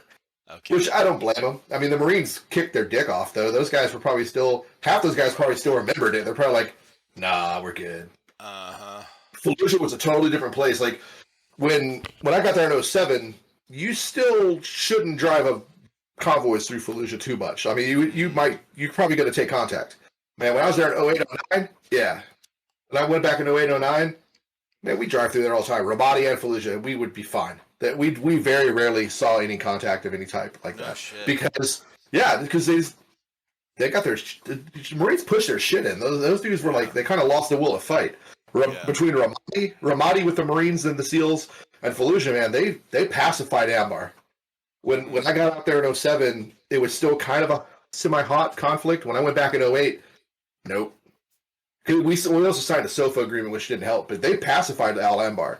That's why when ISIS kicked up and Mosul fell, Ramadi fell again, like a lot of us were like, what the fuck, man? Because we worked our asses off. And the guys before us even worked even harder, pacifying and getting that region like decent, where people Right. could live and come outside and like start like building their lives up again. And then, Mhm. I mean, and no fault to the Iraqi army, those guys put up a hell of a fight, but just ISIS came through rough, man. They just Yeah. pushed, and but they got it back. I mean, the SEAL teams in the Delta. Who else? A bunch of units from around the world. They went in, helped them, and they just routed ISIS and got rid of them. And then Mosul, a bunch of the Aussies. So Yeah. Mosul was interesting to, but yeah, seeing that though, like having been there, having done that stuff, it was just like, Right. damn, man. It was kind of depressing when we watched all that shit fall again. We're like, fuck. Like a lot of guys, a lot of vets I knew that were there before me, like '05, '06, and they were just like, what the fuck was it for? Blah, blah, blah. They were getting like depressed. And I was just like, Sure. don't look at it like that, guys. Yeah. You did your job. We did our job. We did what we needed to do. It just sucks that it went this way. But Yeah. you That's have gotta people you be love. Yeah. Yeah, that's got to be one of the most frustrating things when, and I think, I did this huge study on Vietnam, like the Vietnam War, Mhm. when I was in high school. Yeah. So this is like 86, 87. And I was getting books out of the library, to study all this stuff. I was fascinated with Vietnam War I was too. yeah, and how it happened and what happened, and all this.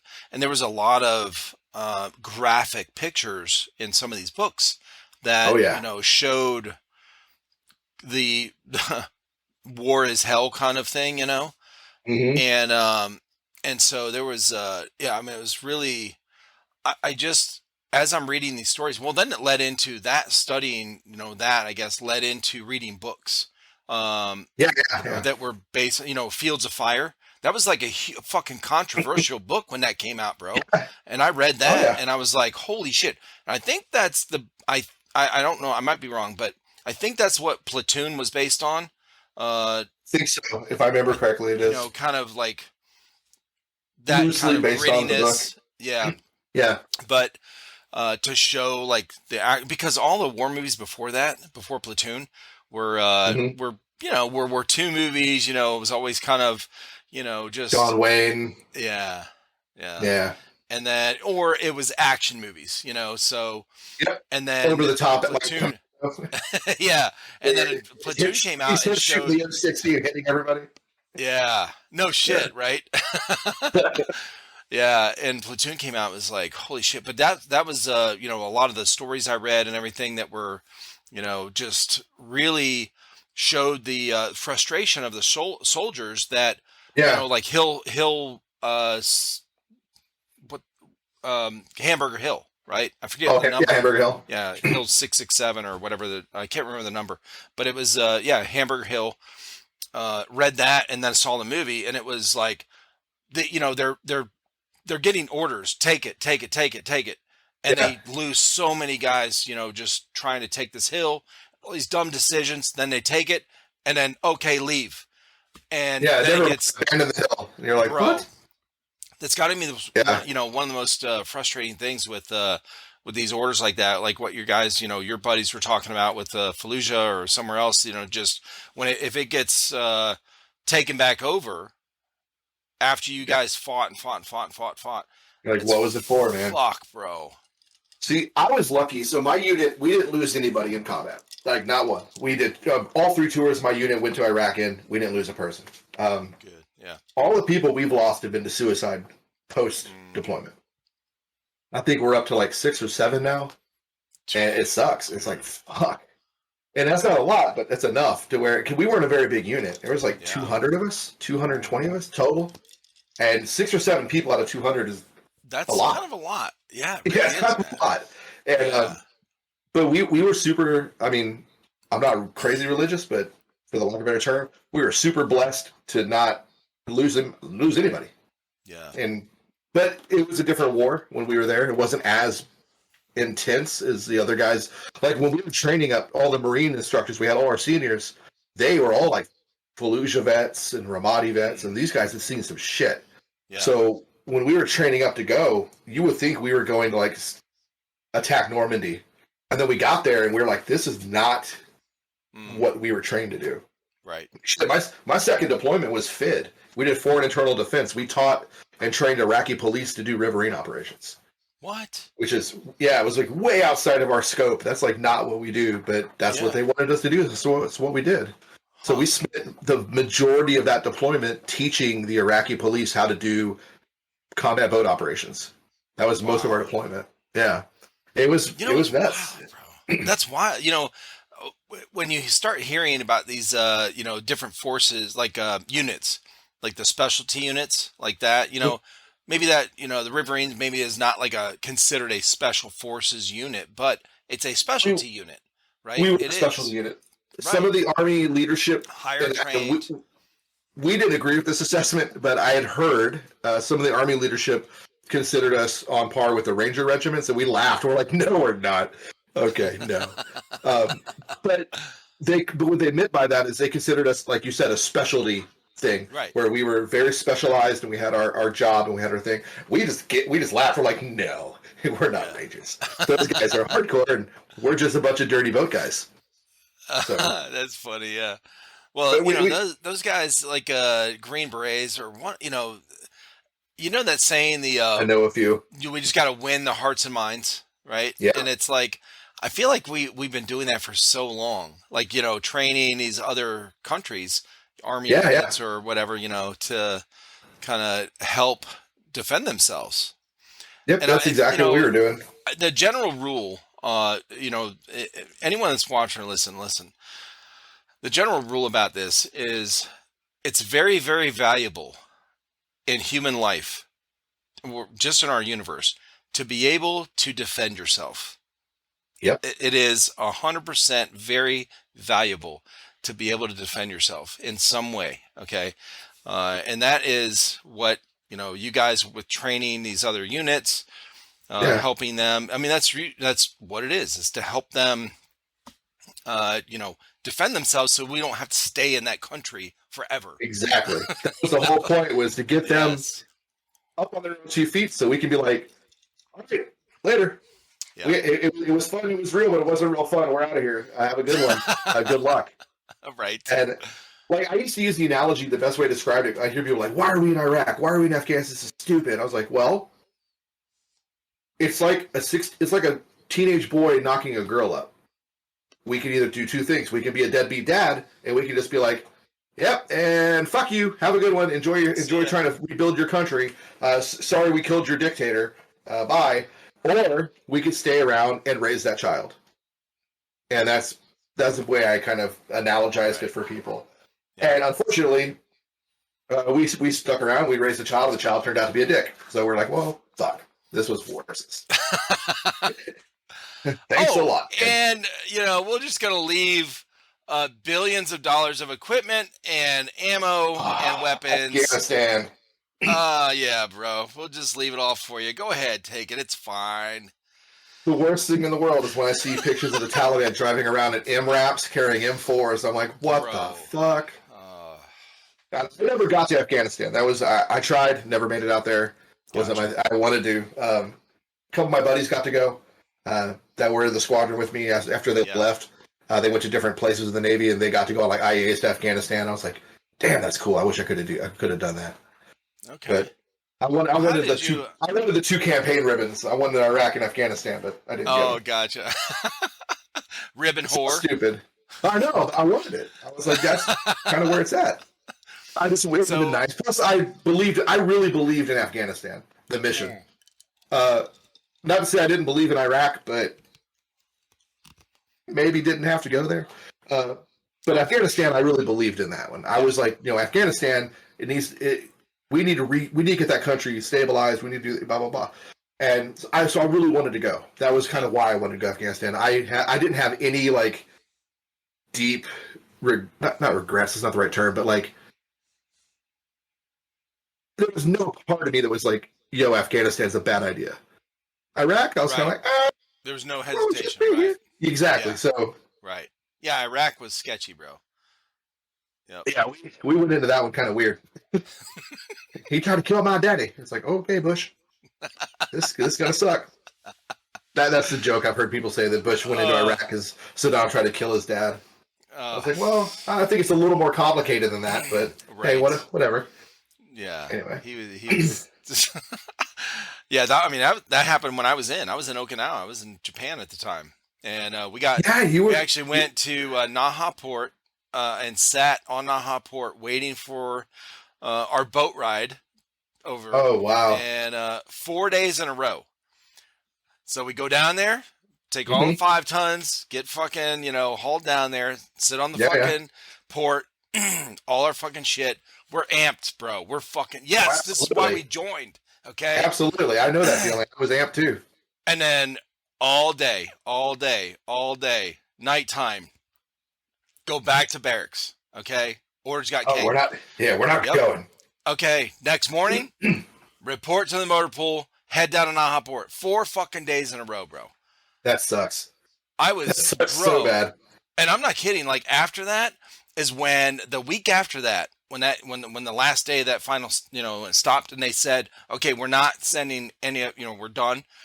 Yeah. They sent like 100 Marines from Okinawa Okay.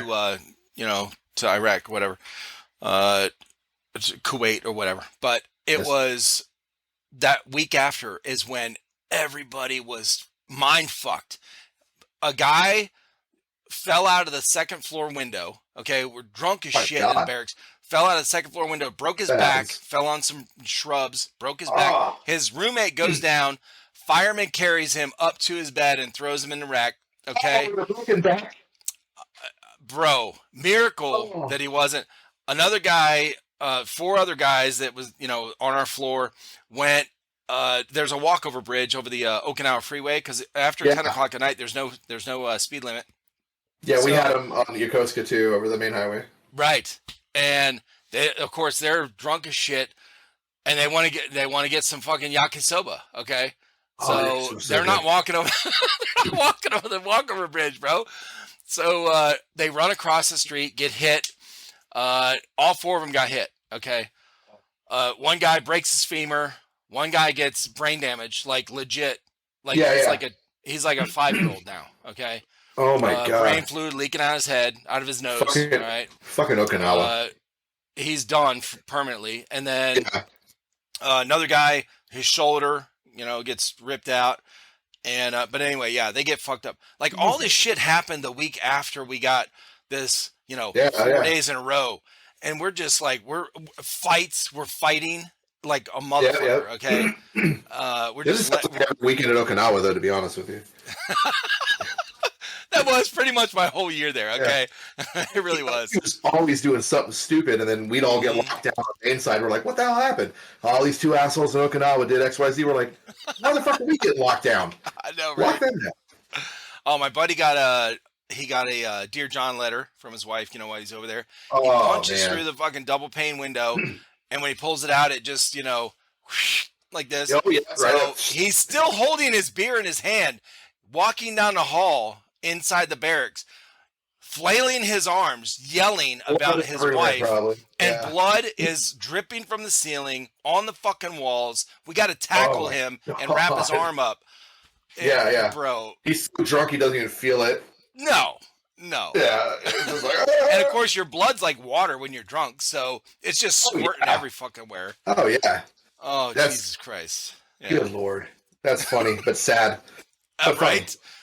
Well, he was good. He was fine. You know, everyone was fine after that, except the guy with the brain damage. He got hit by one car, broke his legs, and it flew him over on the other side of the freeway, where an oncoming car, and he landed face first on the I guess the metal part right next to the windshield. Yeah, I know you're talking. Right on his sinus cavity, so it crushed that. So his sinus cavity. Jesus. So he didn't have, obviously he had a concussion, but it cracked his sinus cavity, so his brain fluid wouldn't stay in his fucking brain, so it kept leaking out his nose. Yeah. We always had stupid shit in Yokosuka like that too. Not to that degree, but yeah, we always had people doing really dumb shit. We're just like, guys, I don't know what it is about Japan that makes people do really stupid shit, but it's like, guys, Sake! man. Bro, what are you doing? Did you ever drink Habu sake? We had Habu. I still have pictures of Habu sake, and I tell people about it here, and they're like, "What?"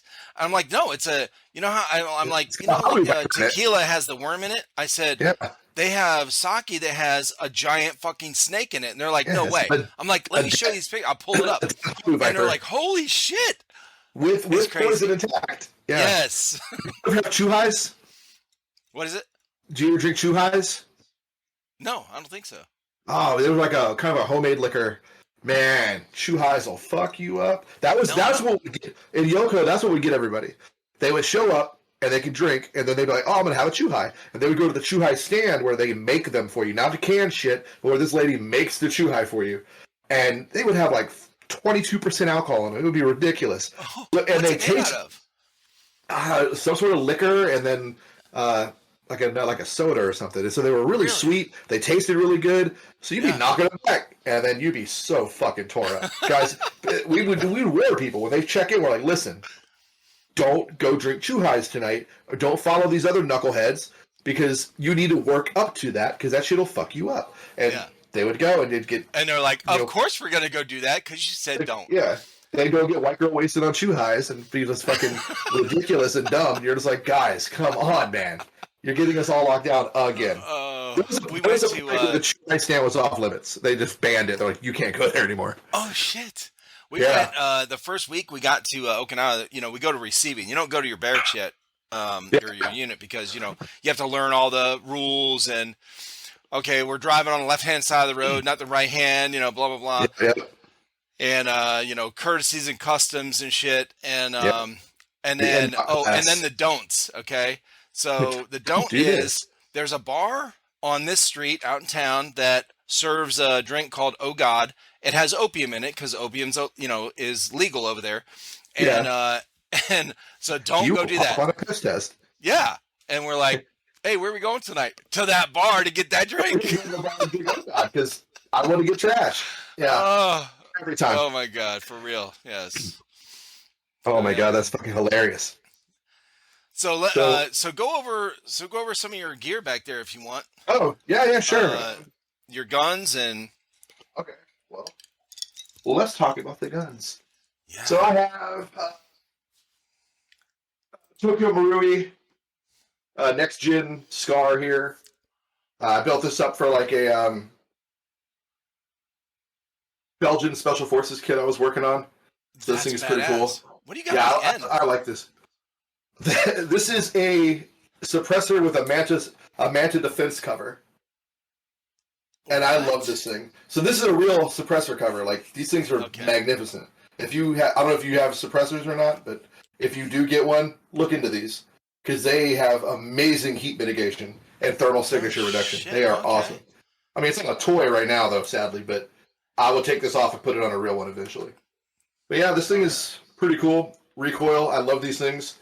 I got real big into the recoil shocks when I was in Japan. And put this guy back. I've got my Spanish FG&E G36 build here. This was pretty fun. That looks badass too, man. Yeah, I built this when I got back to the States. Tracking this light down was a pain in the nuts. It's the Insight old school M3X. And these things were not easy to come by because they're getting old and hard to find. Yeah. Okay. Then I got my real 552 EOTech on here. This is the one I actually used in Iraq.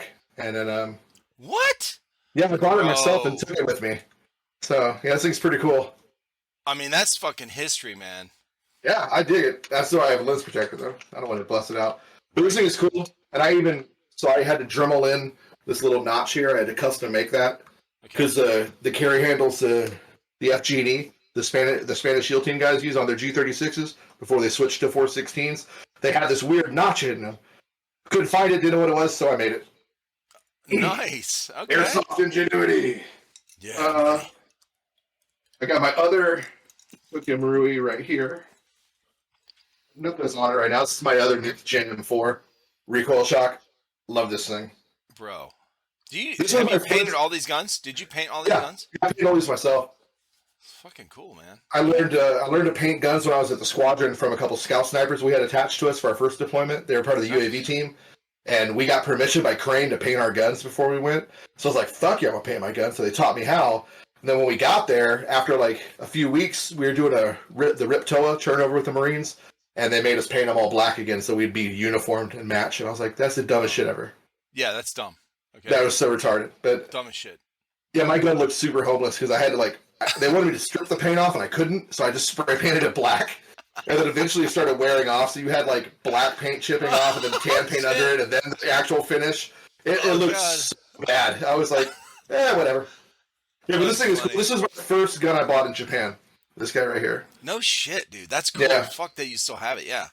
Okay. And then let's go down the list. I've got this Lancer. This is one of the first gun reviews I ever did on my channel. Was this Lancer Tactical Gen 2? Shit. Yeah. Yeah, and then I painted it up because I thought it would look kind of cool. Right. Was it tan originally? No, it was black. Oh, okay. Yeah, this is actually my light from my rifle in Iraq too.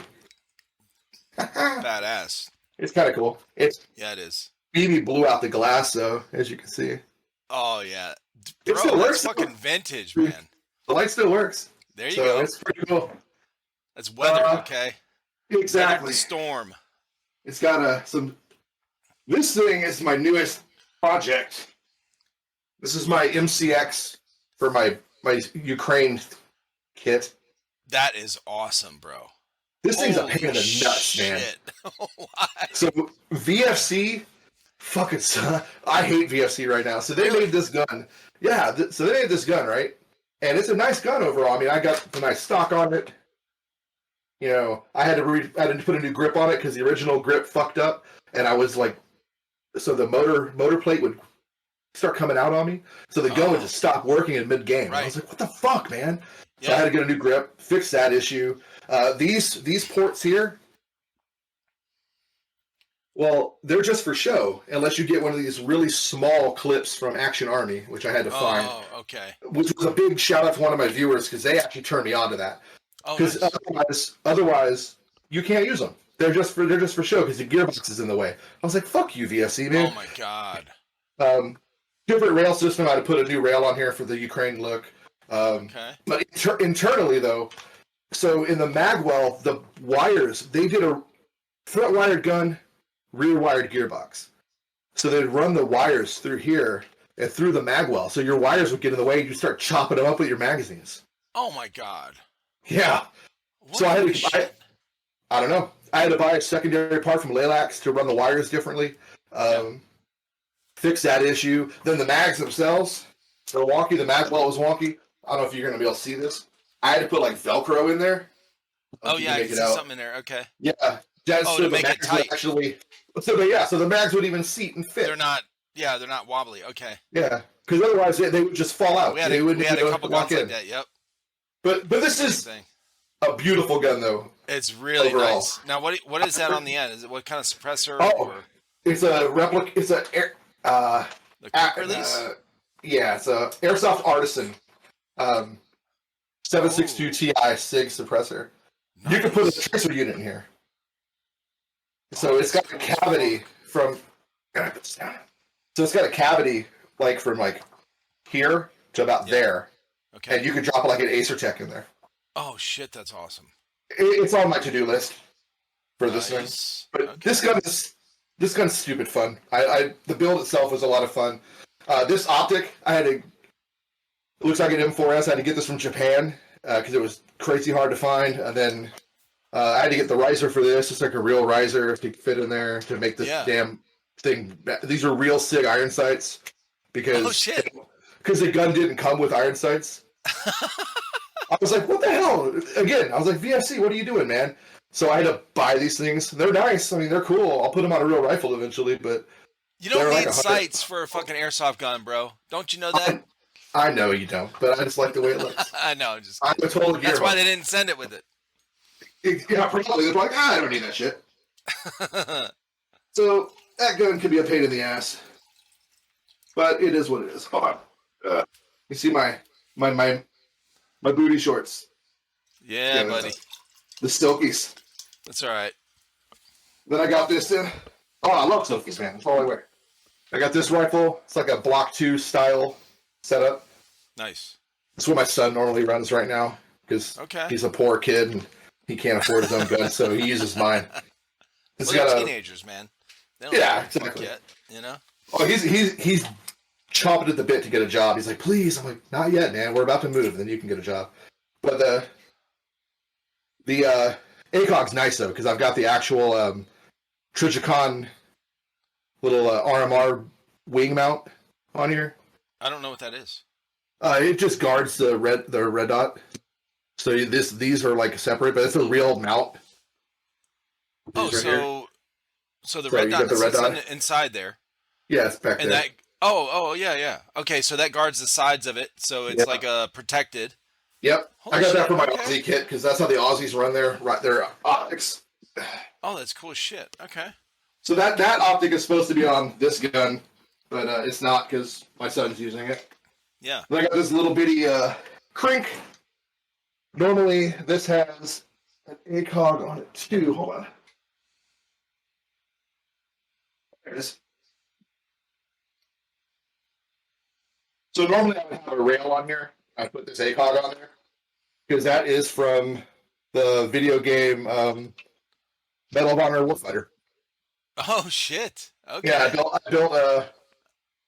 built the dude's like tricked out AK from that game. That's cool as fuck. Painted it up. I love that paint job on it. Thanks, man. How did you do that? This was fun. How'd you get that pattern? Use a sniper mesh. Spray can, right? Yeah, I just use rattle can, but I use sniper mesh. Lay the mesh over it and just easy to do. Nice. And then the last big old boy here. This gun is so ridiculously fun. And I built this for my Ukraine thing too originally. Kind of like sort of a Russian AK. Oh, dude, that's fucking awesome.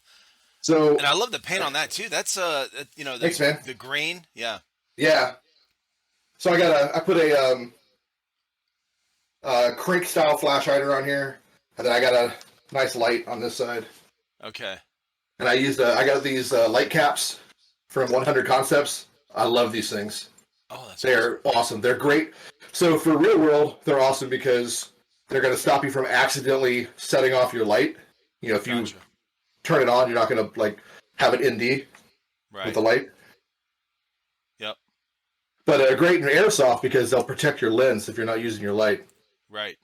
So 100 Concepts. I'd reviewed these on my channel, and I was like, these things are awesome. And I found them from this guy Blakewater on Instagram. He's a former recon Marine, and he turned me on to these. I mean, not like me personally, but he had them on his channel, and I was like, oh, word, that's dope.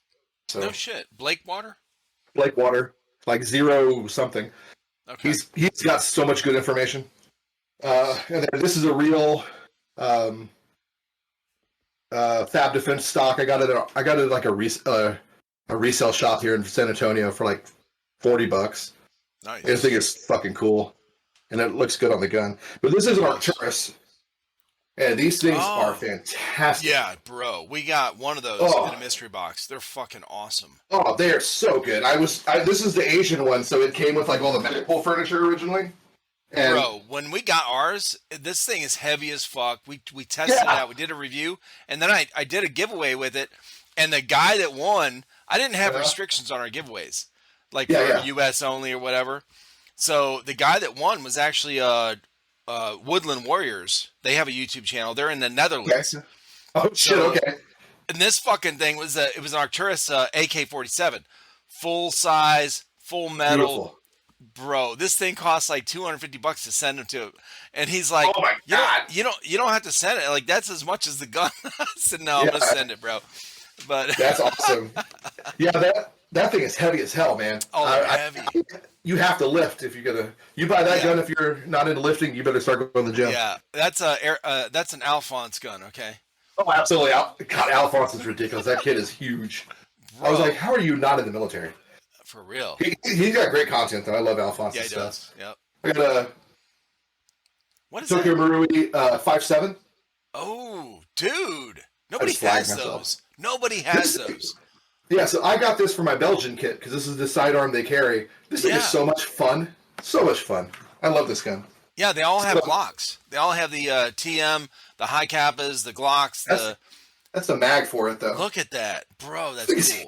huge. I It's remember cool. when the real 5.7 came out. I remember I was reading gun Yeah. mags back when it came out, and they showed this one article showed the 5.7 going through that round when that round first Yeah, came yeah. out, going Oh, that through was like a ridiculous. ballistic helmet and shit. Yeah. High speed, P90, bro. yeah, P90 spits that thing out like a fire hose. Hmm. I got a Glock, 2 Glocks. I got this one. Nice. So this was a Union Fire Company. I brought it back from Spain, and I ended up buying a metal slide, and then I blued it myself, so it would Nice. actually blend in. Oh shit. That was Okay. that was a lot of fun actually. Taking the aluminum and then bluing Yeah. it. How'd you do that? I just got a bluing kit from like Academy Sports, and just Yeah. put it on No because it was shit. like it started to fade, as you can see a little bit here. Oh From yeah. the wear Yeah. from the holsters. Uh So you huh. can see the you can see the silver aluminum under it, but it still Right. looks pretty good. I'll probably re-blue it just for fun.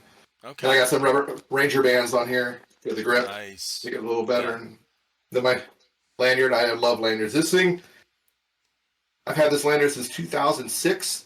Love Really? this thing. Yeah, Gym Tech. I cannot speak highly enough You know, about Gym Tech lanyards. most people don't use those, bro. I know. I'm a boat guy. We always carry lanyards on the Yeah, boat. for sure. I mean, So, they're useful. but they're super fantastic, especially in airsoft. Because if you're digging Mhm. around and you don't have a good holster, or your holster is kind of and this shit Yep. comes out, at least Yep. you're not gonna lose your pistol on the field. It's gonna be hanging Exactly. from you. Oh, Then that's cool. I got a real TLR1S on there.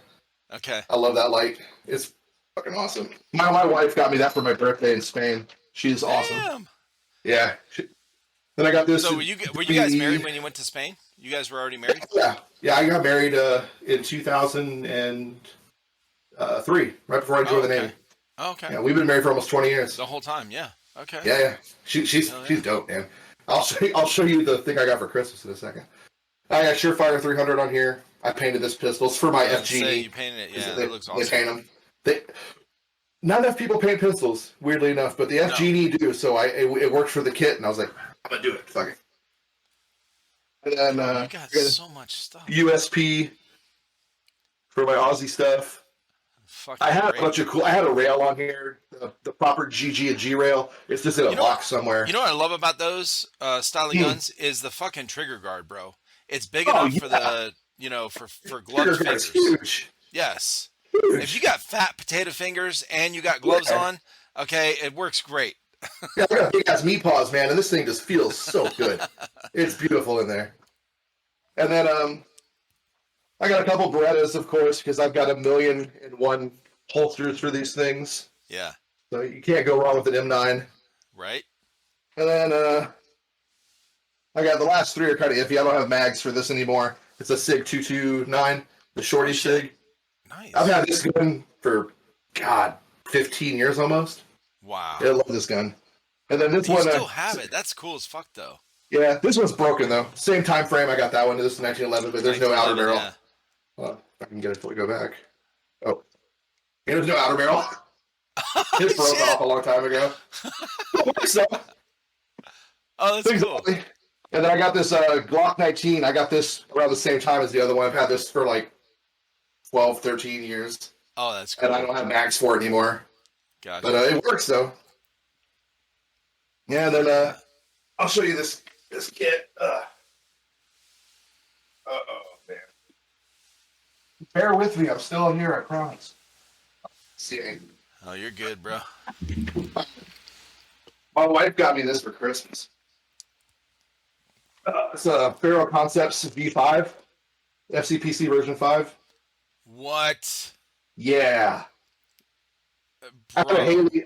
I have a Haley Strategic cummerbund on it, and then I've got the back panel for it with the Don Bastodia. There's a unit in Ukraine that sells patches, Northside Group. So I Okay. bought a bunch of the hat I'm wearing too. Oh, yeah, yeah. Okay. Yeah, I bought a bunch of like patches and hats to support them so they can get night vision goggles and shit. Holy shit, dude. Now, what was that knife on the side there? Oh, that is on the other side, right? Where's it right here? What did I do with it? I actually have a review coming up about this. So Ooh. this is a cool ass knife. I love these things. If I can get out of them. Yeah, push it up. Yeah. Come on, boy. There we go. It's a CRKT kiss knife. Oh, God. That is I fucking awesome, bro. love this thing. Holy It is shit. super tiny. I've carried one of these for about 6 years now. Yeah. I have like 3 or 4 of them. I bought one for my airsoft kit. I had one on my work kit. I always just tucked it in, so I always had it. Because when you're on a boat, you need a blade all the time. Because you have to unfile your props or whatever. But these things are tiny, and they look like a money clip. Yeah, it's really thin. Yeah, it doesn't look Profile. like a standard knife clip. So you can kind of have it in your pocket, and or just shove some bills in there and be good, and you always got a knife. It won't look like, it won't set anybody off like Exactly. you have a knife. Yeah, okay. And it fits. Here's the best part, though. Why I like them. It fits in 1 inch. Oh, that's awesome. Just tucks away. Look Pretty at great. that. Yeah. Love that knife. I'm a big proponent. If you play outdoors at airsoft, you should have a knife. Not to pull on anybody, of course, because that'd be ridiculous. But Yeah. you might need to cut. I've been wrapped up in briars before, Oh shit. so bad I had to like cut them off. I was like, "This is bullshit. I hate this Yeah. place." Right. Or just opening MREs, opening medical stuff. If you've got someone hurt, you need to open it up. Mhm.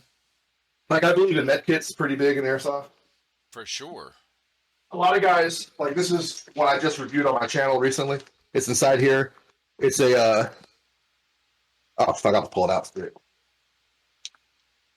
I should just go to my channel and review it. No, I'm not gonna be that guy. But this thing's great. It's a Medic 7 pouch, ultralight backpacker like medic kit, and it fits perfectly in that LBT 9022. And it's in like a waterproof bag, and then within a waterproof bag.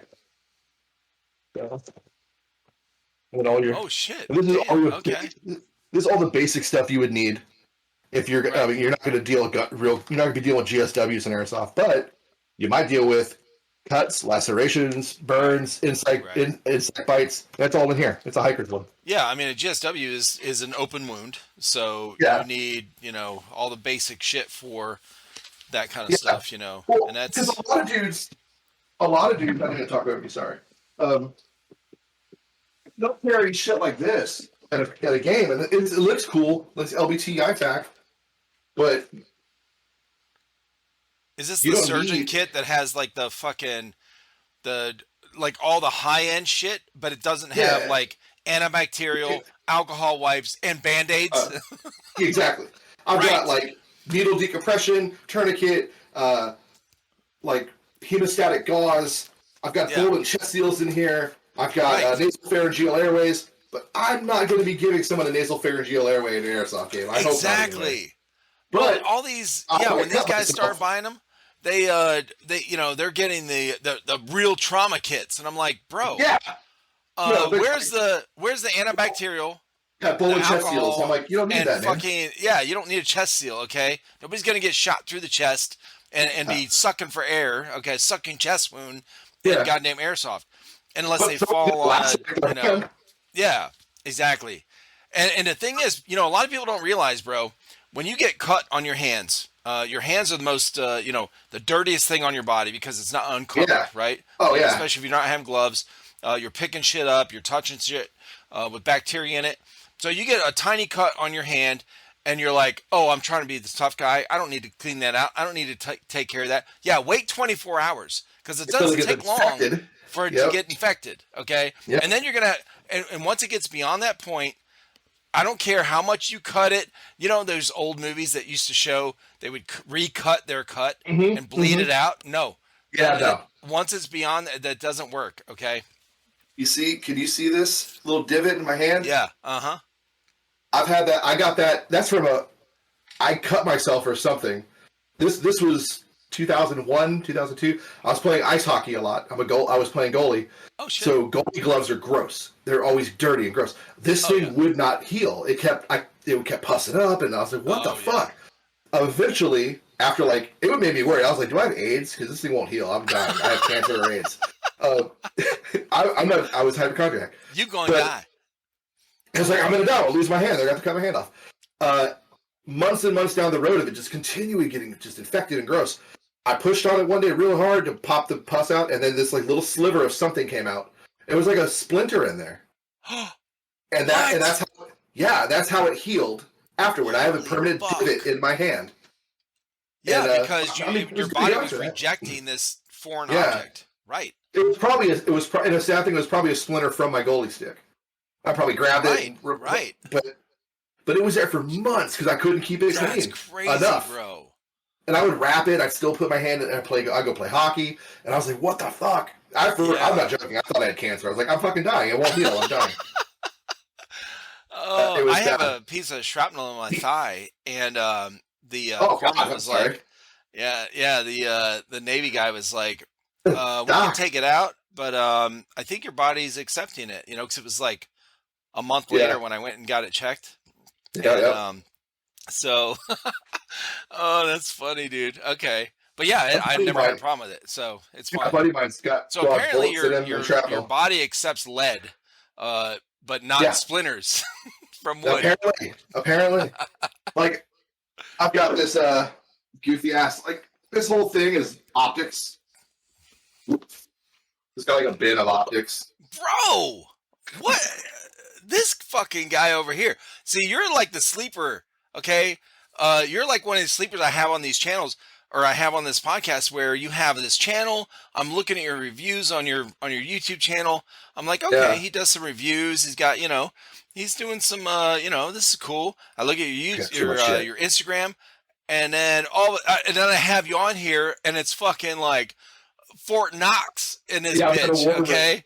Holy shit. I got it kind of organized. I mean, I took my time. I love it. I've got you can't see this off camera. I got ammo in one bin. I got batteries in another. Yeah, it's all batteries. Bro. Another one's full of just mags for the pistols. Back here, all these are mags. Down here, I don't know if can you see that? Oh my god, yeah. Yeah, so every gun, the mags kind of correlate with it as they go across. Shit. How fucking organized is that, man? Not as good as it could be. Honestly, and you've got a wife that's been with you since your whole military career. Yeah. Just like mine. She's and then an Airsoft widow too. Yeah, Airsoft, and she supports your hobby. She buys you shit, cool shit. Yeah, I mean, she hooked me up. I got these gloves too this year for Christmas from her. I just sewed. We just sewed these little 550 cords on to hang them. But these Oakley gloves, they're like $70 Oakley gloves, man. Bro. She hooked me up. My wife's dope. My kids are the same way. My son got me this pouch on here. It's a replica of the dope pouch by Pharaoh. Because he couldn't afford a real one. So he got me a fake one. And it's actually really nice. Oh, that's cool.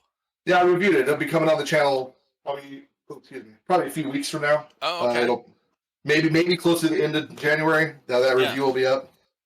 And then just little crazy shit like that. My kids were all about it, and my wife's my son's big into Airsoft now. My oldest son. My youngest son is kind of eh. But my oldest is he's in it to win it. He's all about it. Now, have any of you ever played paintball? Yeah, I have. My kids haven't. I have. Okay. Yeah. All right. That was so it was either paintball or Airsoft for me when I first got into this. Right. And Airsoft just kind of took off more because there wasn't a lot of woods ball and there was some, but it wasn't a lot. And I wanted that. That's what I wanted from Airsoft or the paintball. And then I found Airsoft and I was like, oh shit, this is what I want to do. This is cool. Like I want to be able to use my gear at work. Like when I was at Riverine, I would take this fucking thing out at Ballahat. I showed you earlier the 43, and I taped it up like my real gun. Like the feeder taped up the same way, the grip, the handles taped up the same way, because I wouldn't carry a sling when I was carrying a gun for real. I would put it in a carabiner on my H harness and just kind of stick the handle in there, so it would be like this. And then when I needed it, I would just pull it off. So you put the tape on, it's easier to carry, and it won't dig into your skin. Okay. Yeah, and it won't dig into the carabiner because there's finger grooves on this thing. Right. When you tape it up, it can slide in and out of the carabiner. And then I couldn't do it the exact same way because on this gun there's no sling post back here. Gotcha. But my real one, I would run 550 cord from here all the way down to the sling post, and I made a handle. So when we were doing warfare and we're fighting from the prone, if we do something called like a shift back, so you just kind of like on your belly the whole time, you slide away from it, and I could get it farther away and then pull it to me. And that's what that was for. That was just a light warfare trick one of the SEALs showed me, and I was like, that's kind of cool. And I took it on board.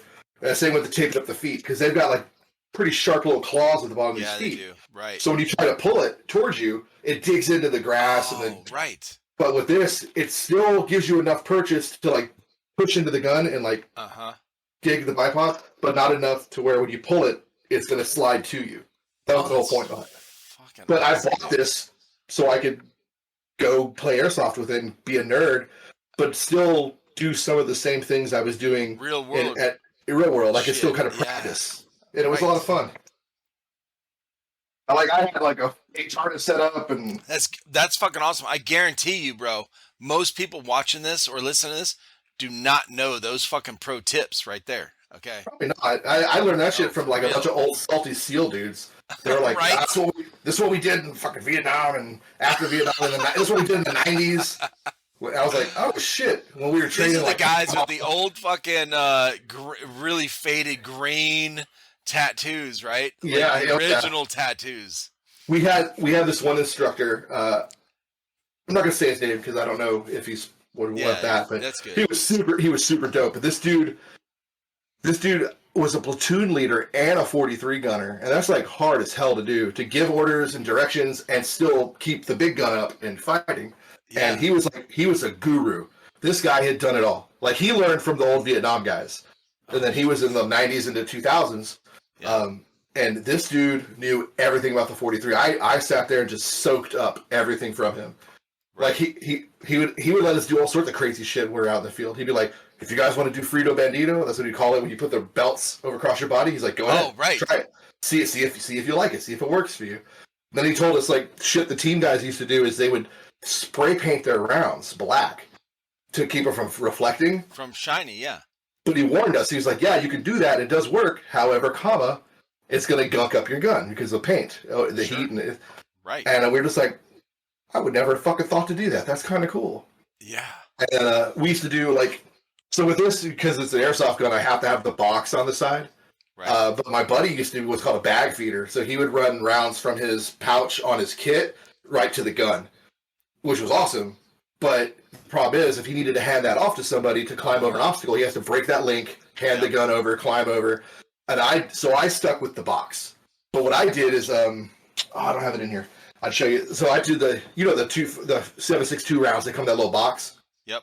When you pull them out. So I would take that box, and then you would take like 90-mile-an-hour tape, and you would wrap around the box and around the box. And then when you wrapped up top like that, you would make a handle on the box. Right. And then, so you could pull it out of your pouch and then drop it into this guy. You can just drop them into here. Because I used one of these on the side of my 43. Oh, so I would just drop boxes in and then link up that way. And then if I needed to and I didn't want the box anymore, I could just pull the rounds out and take the box off and do whatever I want to do. Oh, that's cool, bro. And I'm making a mess. But it was a good time. I loved it. And I tried every conceivable way of running that gun. And I found what worked for me and what I liked. Because our instructors were super cool about it. They were like, yeah, figure it out. Just go do your thing. Oh, that's cool shit, man. Yeah. I loved it. It was fun. Wild. Oh, so helmets too. Like you can't see it. I've got a shelf behind me, and I've got like all my helmets on it. Like the Spanish helmet I built This thing is stupid. So this thing here is an off-core replica. The only thing left on here that's fake is the shell.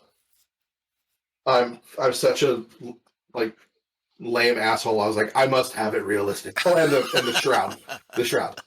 Okay. Well, because the Spanish dudes had a really specific setup, and it sucked because at the time there was no replica of this right here. This is the worm dial, so I had to get a real ox-core worm dial mount helmet pad and everything.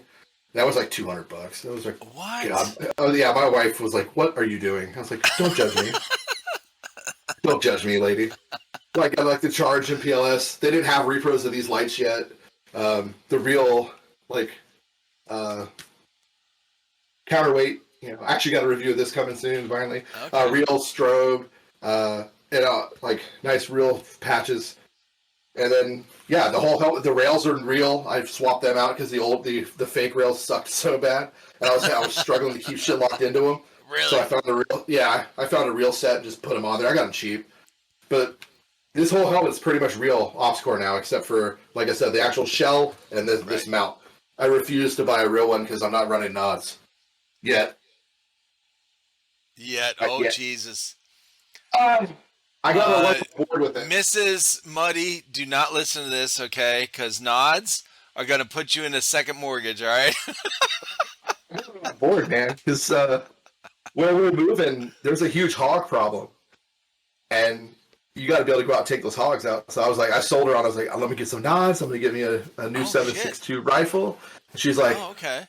Maybe. She knows how much they are. She looks at me like I've lost my mind when I say I want nods. She's like, right? That's your PTSD, dude. No. I'm like, come on, I want nods. But I've got real helmets. This one's kind of cool. Since we're doing show and tell, this is a Aussie helmet. What? It's a that looks cool. Yeah, thanks, man. It's a Rabintex attack helmet. Okay. And these things are stupid difficult to come by for the most part. Really? If you notice, they don't have the flare on the side like a Mitch. Right. It's flat. Yeah. And a lot of times these will go for about $800 on the secondary market easy. Holy shit. Like the mount's real. It's a real Aussie mount, real strobe. Like this helmet's worth probably I don't know about current prices. At one point, this helmet was worth well over $1,000 altogether. Well, how did you find it? Spain. Or when did you find it? In Spain. When I got to Spain, really? A Russian dude was selling it, and I got it for $300. And I was like, "Oh yeah, I'm buying that." Because this is one of the last. You're in Spain. You buy an Australian helmet from a Russian guy. Yep. I know, it was wild, right? American Navy guy buys Australian helmet from Russian. Yeah. Oh my God, that's crazy. He was another airsofter, and he had it, and he was getting rid of it. So I was like, I'll take it. But that's again why I keep my airsoft life and my real life separate, because that sounds really weird. Right? You're like, oh, okay. No, he just happened to be in the Russian Federation at the time, and he was selling it, so I got it real cheap, $300, and I was like, fuck yeah. Because nothing was a holy grail item for my Aussie kit. I wanted one so bad, but you couldn't find them, and I just lucked into it.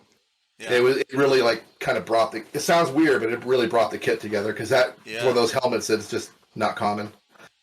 Like I see people asking for them all the time in the forums. They're like, I'm looking for a Rabintex attack helmet. I was like, I got one. I'm not selling it. And I got like 3 different Mitches up there. I got a 2002 and a 2000, and then I'll grab the 2000 if I can reach it. Yeah, show us one at least. The 2002 is cool because it's my helmet. I finagled it when I left. So that's the helmet I deployed in. The other one, I'll pull it down. Not this one though. But I got this set up for a video game actually. What, Tarkov? Ace Combat. Oh, okay. The airplane video game. This is OSEA. What? Yeah. So in the lore of their game, they have this paramarine unit for that country. So I was building a paramarine kit. Oh, that's wild. Yeah, this is a nice helmet. I played that game so much, but I sucked at it, and I love Ace Combat.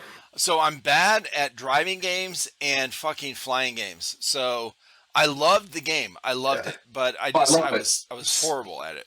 I'm a total Ace Combat nerd. My oldest son's really into it right now. I got him the flight The controls for whole Christmas. stick, So yeah. No yeah, shit. he's geeking so hard over it. But yeah, this Oh, thing that's was fun, awesome. man. Uh, I got the custom made the flag custom made, and then I got this is my stroke for my deployments actually. This is What? VIP. I love this thing. This is how I painted it when I was in Iraq. And Holy then I shit. got these real arc rails for the Mitch, and then I got this real Neurotos mount for it. I got these like dirt cheap off the eBay. Then I got this fake counterweight, so I spray painted it to make it look better. This thing is so much Nice. fun. And then I'll grab another helmet real quick. Hell Since we're yeah. showing and telling, why not? I'll show you my real one from my deployment. I changed some parts out from it though. So originally I had a Neurotos 3-hole mount. The cool black one, like you see like an American Sniper that he has, like the triangle. Right. And that's what we were issued, but I had somehow got my hands on a second helmet. And then, so when I left, I Somehow turned, you acquired it. That's what we I call it, acquired okay? one. You acquired it. Yes.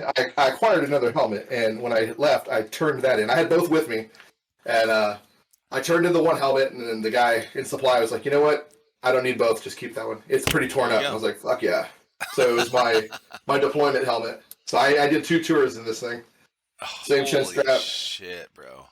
Only thing that's different is I changed the mount out because I wanted this is like a FG&E Spanish SEAL team mount for like their because back in the day they used to run these helmets, not off scores. Oh, So I was like, fuck yeah, I'm gonna switch my helmet over to a Spanish helmet. So that's a build in progress that's cool shit. Okay. because I'm a huge nerd. No, that's cool as Oh, fuck. sorry. Yeah, and I got a couple more up there that I bought at like sales stores. I found helmets down here in San Antonio for like $80. So I was like, Yeah. yeah, I'll buy it because I'm trying to build another helmet because again, I'm a huge nerd. Um, I've got all sorts of stupid kit around. I got this RRV. I love this thing. This Rhodesian setup. What? This thing is so much fun. Oh, that's If cool. your viewers or anybody out there has never used an RRV, hands down one of the best chest rigs ever made. Really? Oh yeah, I love them. And the best part is you can add a back panel to it you can take either get a real back panel or you can take the back of a MBAV plate carrier and then hook it to the front of that thing, and then now you have a front and back, now you have like a sideless plate carrier. Oh shit. Yeah, it's pretty cool. Oh, that's Then wild, man. I've got these big ass bins. See you. I'll turn the camera a little bit. So like right there, you can Oh, see there that we go. bin. Yeah. I got like 7 of those under this table that I'm sitting on right now, just full of kit and bullshit. That's cool I though. have so much stuff. My wife's like, dude, you have too much shit. I'm like, yeah, I probably do. Oh, and she bought you another thing to add to it at Christmas. Yeah, I know. So she's like, you have too much stuff. But then she gets me this wonderful Christmas present. I I told her now love it, man. I told her she's an enabler. She's an enabler. I was like, you're an enabler. It's your fault. You're an addict. It's all you. Okay. I am. Oh, I am. So I used to get teased all the time, and you know what I'm talking about. You were a Marine, the Mm-hmm. gear guy. Oh, fucking you're a kid. Blah, blah. I would get so much shit for being into gear because they're like, oh, that's dumb. It's dumb. But then every time we go out in the field, someone would need something or something would break, and they come, hey, bro, you got any zip ties? Hey, bro, you got any 550 Right? cord? Like, Yep. of course I do. I have all that shit all the time because I'm prepared. Or Oh, that's I'd awesome. get a new piece of kit, and I'd be using it, and they'd be like, that looks really comfortable. I'm like, it is really comfortable. But you want to give me shit for being a kit guy, but now you want my help. Okay, I see. Oh, how. that's where the trading comes in, bro. We used to all bet the and time. trade and fucking. That's how people make extra money on the side. Oh, dude, I've got so much gear that I got just given to me. Yeah. And then you would trade it off. You'd be like, hey, I'll trade you for this, I'll trade you for that. And Right. we'd buy our own stuff and swap stuff around. I've got Oh, yeah. patches from overseas. I've got pouches and stupid Like, shit. Like civilians don't even realize how much the barter system is still in full on Full effect effect. in the Full effect. military, bro. What people don't understand too and trip out about, they'll be like, perfect, like I showed you the helmet. They're like, hey, you don't need to turn that back in. There's a lot of stuff. Once it gets to a certain degree, because they're going to dermo the helmet. So he's like, just I don't want it back. You turn one in, check mark, okay, cool. Right. But once if it touches your body, or they're not going to take it back. They're just going to like keep it. Sleeping bags, uniforms, sweaters, hats. Right. Sometimes if you're lucky, helmets. Certain pouches. They were dermoing a bunch of stuff that they initially had issued us. So when I went to turn my gear back in, they're like, yeah, we already got rid of all those pouches. We don't issue those anymore. I'm like, okay, well, here. They're like, no, we don't want them. Just pushed it all back. They can't receive them back into supply. Yeah. Yeah, exactly. So I had like 2 bags just full of shit. And I'm like, what do I do with this? They're like, we don't want it. I was like, oh, word, okay, I'll keep it. I'll take it home, just put it in my gear locker, call it good. But there's so much of that in the military people don't understand. So sometimes they're like, did you steal that? I'm like, fuck no. I do everything above board. I've never, not this guy. Well, we don't call it stealing anyway, bro. We acquire things and we go through the proper channels. Yep. And if somebody says, hey, we already got, as long as they can check mark that shit off. Because when I got out, I left with, I had a buddy in supply. And I had the best kind of buddy to have. So I did turn in, quote unquote, all of my shit. So I had the flak jacket. Didn't have the plates, but I had the flak jacket. Flak jacket, from like the 80s, okay? Yeah, I know you got I had the my helmet. I had the helmet. I had my H harness. My whole fucking setup, bro. The war belt, H harness, all my ammo pouches, canteen pouch, everything. I had all that shit, and in my sea bag, whatever. And I had all that shit when I left. All your TA-50. Yeah, buddy. Yeah. People don't get it, man. There's so much shit that is. They're like, whatever, dude. We don't want this ticket. You're like, all right. Like you should see some of the team guys, man. Like a buddy of mine started a business in Virginia Beach reselling gear, and now he's like has a store there. Like it's called Off Base Supply Co. And it used to be called Double Tap. His initial business model started with just buying used gear from guys and reselling it. I was gonna say like a consignment kind of type of thing. Whatever, buying used stuff. Yeah, the SEAL team guys would have bags upon bags of shit that the teams will not take back. They're like, they don't want it. Yep. And it's sitting in their garage. It's used, it's beat up, or whatever. Right? Yeah, it'll be sitting in their garage, and then, sure enough, the collector market wants that shit. Yes. Like, there's collectors overseas that are like, I want this pouch dated 2008, has to be with black buckles and this perfect khaki color, and you're like, all right, like man. The guy you met in Japan, I get it. That has fucking for real. It's like I get it, dude. I get the kit thing. I've built some kits and I try to be as meticulous as I can. But I have no problem swapping out real shit for replica shit all day. Yeah. I'm like, I'm gonna pay $80 for this pouch or $15 for this one. The real shit. Yeah. Absolutely.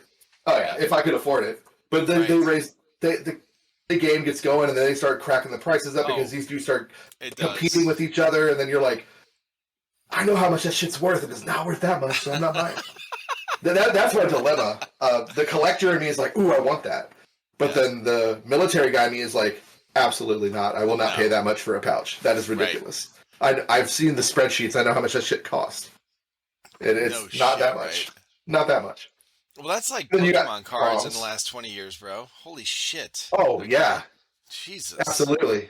Pokemon cards, comic books, baseball cards, all that shit. Everybody, you get one speculator who's like, I'm going to jack the price up. And you're like, fuck. Thanks for ruining my hobby, dickhead. Every time.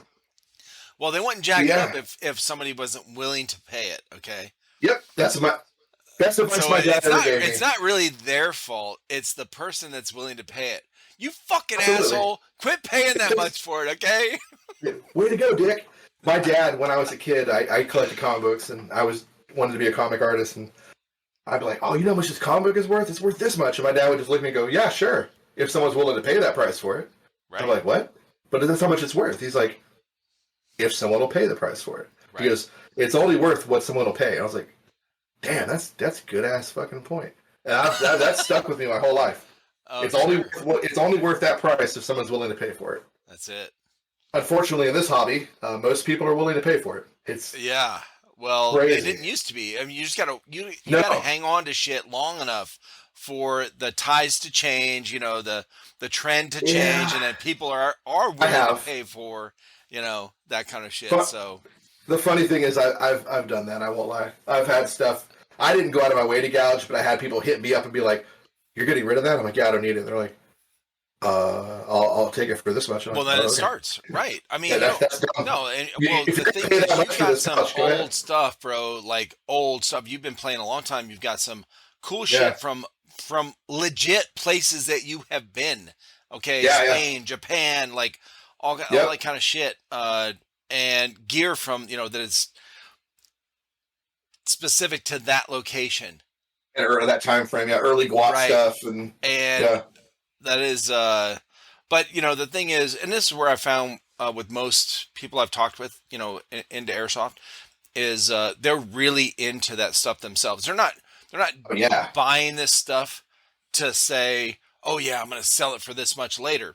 oh they no, that they are really yeah, truly interested in this stuff, and then they hang on to it. They're like, man, this is fucking cool. I built this whole kit, it's like, yep. and they use it and they keep it, and then later Eventually, on, like, yeah. sell it off. I did that with. Uh-huh. I had built this beautiful Army infantry kit, multicam, like Afghanistan trials era, like mountain kit. And that's what I used in Japan like my whole time. I just loved it. I just was doing infantry stuff because it was fun. And then eventually I was like, I'm just not doing this anymore. So I sold the whole thing. And I made a decent amount of money reselling all of that shit that I bought off eBay back in like 2010 Yeah. for nothing. And now it's like people want it. I was like, oh shit, okay. So it worked out. It worked out in my favor. It funded my channel for a little ways. So I was Right. able to sell shit off. Where I kick myself is I've had a bunch of really cool stuff, and I didn't have this channel yet. I wasn't reviewing gear, and now I look it back and I'm like, fuck, I wish I still had that. That would make a great review. Right. Because you can't find information on it, or there's not a lot of information on it. Okay. Okay. And I was like, damn, I used to have that. Fuck. And when I got back from Spain here in 2020, I sold a ton of shit off, just clearing out my garage, trying to get ready for retirement. And I was just getting rid of shit left and right. And now I'm like, fuck, man, if I had kept that, or at least reviewed it first, if I had thought to do that, I would have so much really interesting content. Not that I think I've got decent content, but there was just some stuff I was like, fuck, I wish I reviewed that. I kind of kick myself. It always happens, man. Always happens. Oh, always. I'm not I've never been like a collector kind of mindset.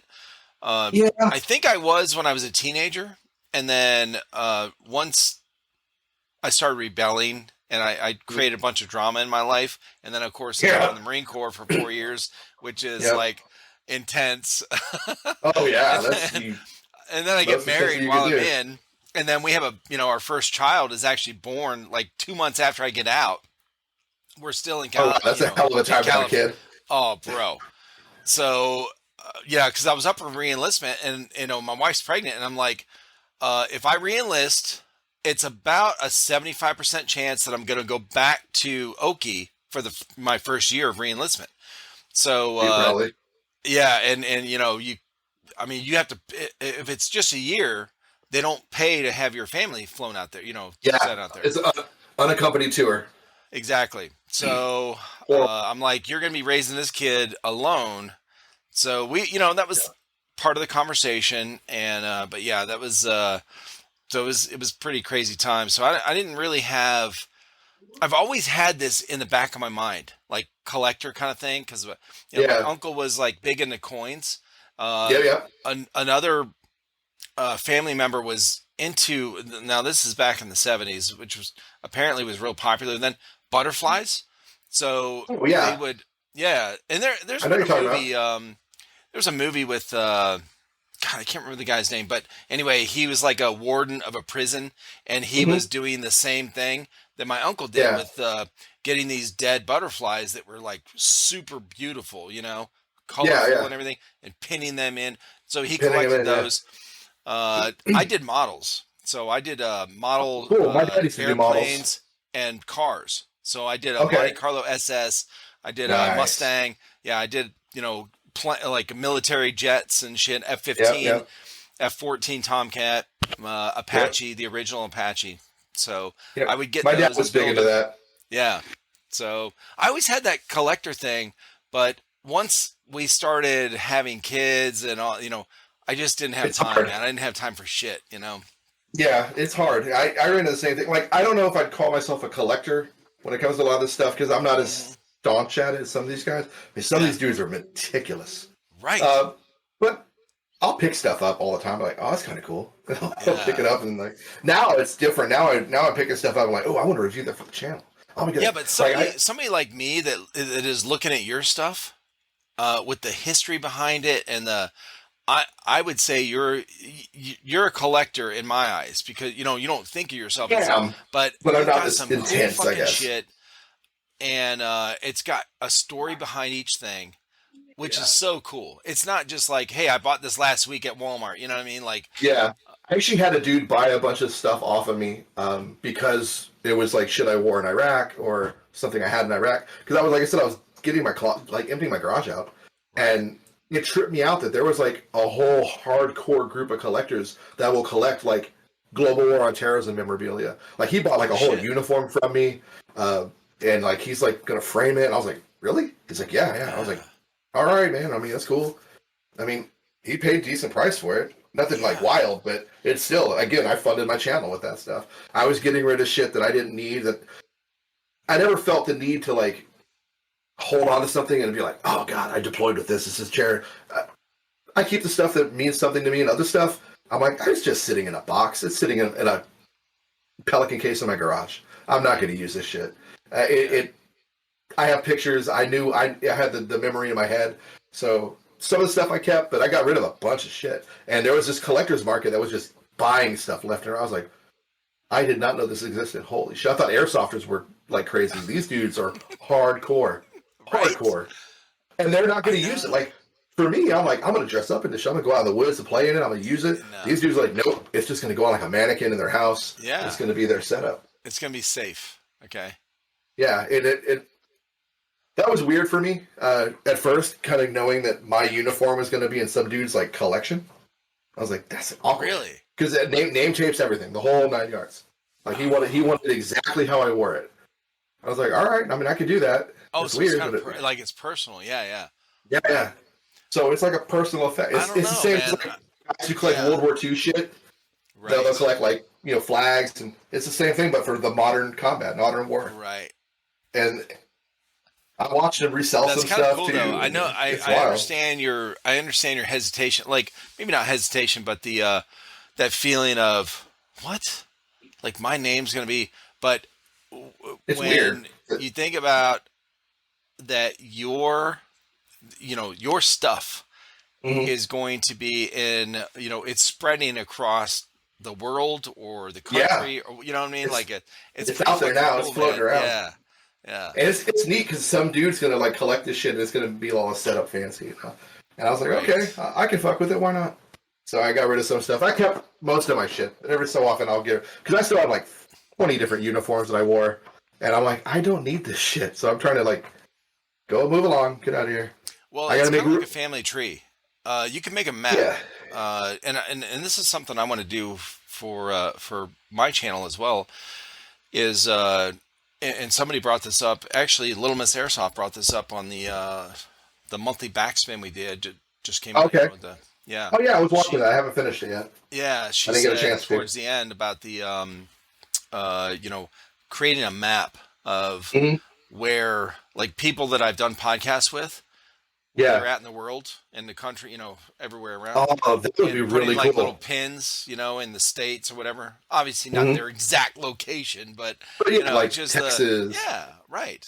That'd be really Um, cool. Actually, that'd be neat to see yeah. because it paints a So bigger picture of what you're doing. right, and well, and what made me think of it while you're talking is where you're getting rid of some things, you're getting new things, whatever. But Yeah. some of these people that collectors that buy your stuff, um, you could create a map of your own that is Yeah. where Sure. my gear has Is touched, now. has gone in the world. Yeah. Uh, so like a map of where it originated from, like if you wore Yep. it in Fallujah or over here in, Spain or whatever, and now it's in here, like it'd be Yeah. kind of cool to have that on your site somewhere. Yeah, I should. I might think of that actually. Yeah. There's if I can find out where everything's at. But Because one thing I a lot of these noticed is, dudes want bona fides too. They want to know. They want a picture of you wearing it. They want proof that uh, you're not just bullshitting them. And oh, oh, like well, one I'm sure time, that's a thing. Yeah. I had a mount, an extra helmet mount, and I had two of them, same exact mount. And I had taken pictures of it, and I posted it up, and I was like, "Hey, I'm selling this." Blah blah blah. I wore this in Iraq for this time. Well, I posted the wrong picture, so this dude freaked out. He's like, Oh, "The date on that mount says this, and you said it was used here. That's not right." And I was like, "My bad. It's just the same. I have two of these. Hold on." And I had to like redo the pictures. I deleted the right. post because I was like, "Man, I'm not going to deal with this." But he freaked out. He was like, "That mount has this date on it. You said it was worn in this date. That doesn't make sense." I was like, "Calm Yeah. down." And I had to DM him the photos. I'm like, "I have two of the same mount, bro. To relax. One of them is I used. One of them I bought myself, and I'm selling Yeah. both of them because I don't need them anymore." And he's like, Well, "Oh, this okay." these are people Like, he that like flame sprayed me though. it is. Well, when you understand where I guess I can't relate because I've not really looked for gear to buy from people, but I Yeah. could I'm sure you could understand. God, I knew where he was coming He from, but it was probably, weird. yeah, he probably had gone through, has this It ripped experience off. before, right? Yeah, he probably got ripped off more than once. Yeah, he probably got ripped off, and he's like, "Whoa, here we go, another fucking scammer." Yep. Posting this It's fucking, huge in yeah, that community. I'm sure. Scamming is so big, and Yeah, it tripped me out because I was like, "Wow, this is what I didn't even know it was that big of a deal." But dude, I would see every week a guy posting in some of these groups. Watch out for this dude. He's scamming. really. He'll say he's got this item, but he doesn't, and then you'll pay Oh, him that's for good that it. they're doing that though. Yeah, they will call people out quick, and I love that. But it's wild to see how many people will scam. They'll take a photo off Instagram or some veteran's Facebook, and then say it's their picture, and you have to be real. I'm real leery about anybody selling like a helmet or anything like that. That's kind of why I stick a lot with replica shit now because I'm just like, you know what? I don't got to deal with that nightmare because that's just expensive. Because you're going to spend $700-800 sometimes on a helmet, and if the dude scams you or rips you off, you're screwed. Holy shit. And a lot of these guys will do friends and family transactions. If they do that, they lost their money. And I Oh was like, you got to be god. careful with that. But it also, with the way Biden's doing everything now with the IRS, you kind of have to do it that way, or you're going to get like hit heavy with taxes later Bro, because anything over $600 is now massively taxable. they can fuck off with their fucking tax shit, okay? As much You telling me? money laundering and corruption is in our Mm-hmm. U.S. government and they're making bank, Yeah, I okay, know. they can fuck off with that shit. That's why I laughed my ass off when they were talking about it. When they were like, "Hey, we're going to do this with PayPal and you Jesus now." I'm like, Christ. "Really? Anything over $600?" Like, 600. I mean, think like about that. I could Who does sell that one of my affect? pieces of kit for $600 $600. of only affects the middle class. When they keep dropping Yeah, it down, like the it's the all in limit, effects. Yep. it's the middle class, okay? But it's Like the not. lower middle I'm class, not by trying the to hurt way. the middle class. It's like, yeah, you are. You're Jesus absolutely hurting the Christ, lower middle dude. class, No, and it that should be where it was before, which is like whatever, 10 it was grand or higher something. It's a limit, lot of okay? money. Yeah, It it was a was lot of money before. fucking, I think it was 10 grand. I think it Yeah, I was think it was 10 grand. because I remember years ago, a buddy of mine was, into finance stuff, and he was like, "Well, I can transfer, like give a gift of Mm-hmm. $9,999 as long as it's under $99, 10,000, yeah, and I and don't then have it's to not tracked. claim." Right? Yep, Yeah, yeah, and now it's down to 600. six And hundred you're bucks. telling me you care about the middle class? You can fuck off, Yeah, okay? I could sell that attack helmet I showed you for $600, and now I've just Yeah, broke the limit, and now yeah, I'm yes, anything I sell after that, and that's all that is a digital yard sale. It's like I'm not. This exactly. isn't taxable income, man. I'm just selling stuff I bought. You shouldn't be Right. able to tax me on Oh, this. like you're getting rich off this shit anyway. Like, No, what are they afraid of? What are they? I don't know. It just that shit drives me nuts, man. When They're they afraid and then they sign a bill the view to channel raise becoming their, massive. That's what it is. they're They giving don't want to fund themselves a it. raise whenever they want. Okay, like Jesus Christ, bro, get the fuck out of here. Yeah. I will say this though, I can be happy they gave us a raise this year. Oh It was shit! like four. It was like 4%. That's huge. Whoa! That's like the biggest raise in like the last 15 years or something. I Man, think if everybody listening, 4% may not sound a lot, But to the military, that's a huge number. That's Yeah, huge. because they don't pay you shit. When I was Yeah, in, we don't get paid dick. I was let's see, I got out of boot camp. I was a PFC. Okay. Or no, I was private, and I got out of boot camp. I was private. I had let's see, when I went to school, I was making $124 every 2 weeks. What? Oh my God. $124 every 2 weeks as a private before I went to Okinawa. Yeah, That's poverty. That's disgusting. bro. Well, I mean, hey, Well, all it your was shit's different paid back for. then. Yeah, Yeah, I mean, that's their there was excuse. no Well, you look internet, at there was no cell phones, there was no, we had no yeah, expenses, bro. none. And I it see these kids in the barracks, and I'm like, how are you broke? You should have tons of money. You don't pay for anything. So we get paid, the first and 15th. The Yeah, first, $124, for us. I mean, now granted, we go to the bar and we would have a lot of the local bars would have quarter yeah. nights. Like Oh, yeah, literally, yeah. you Back in could the get a day. draft beer, a full size draft beer for a quarter. Yeah, yeah. So we're getting fucked up for like $5. Okay. Oh, it was fucking beautiful. Now it's $5 for one drink. If you're, and that's on a cheap drink. I I'm know, like, this right? is horrible. Oh, I've Yeah. I've spent way too much money on alcohol in the military. Oh, I've gone. that's where most of my brain cells went. Okay. Yeah, yeah. Camp Lejeune, plenty of times at the used to go to the Driftwood right outside the gate, the strip club there. Then we Oh go to shit. Cherries Okay. out the back gate, and we would spend way too much money. My wife was like, "I'm putting you on a short leash, dude. You're gonna spend too much money when you're out there." I was like, "Fair enough, fair enough." And she knew she That's didn't give a funny. fuck. I was going to the titty bar. She was just like, "Look, I have a kid at home, and I gotta buy Yeah. groceries and pay for the kid." Right. Like, she's like, "Keep the spending to a happy minimum." I was like, Exactly. can do, baby, can do." Some of Well, the listen, guys, oh man. man, ridiculous amount. It's been awesome talking with you, man. Yeah, it's I'm been just blown 2 away, hours.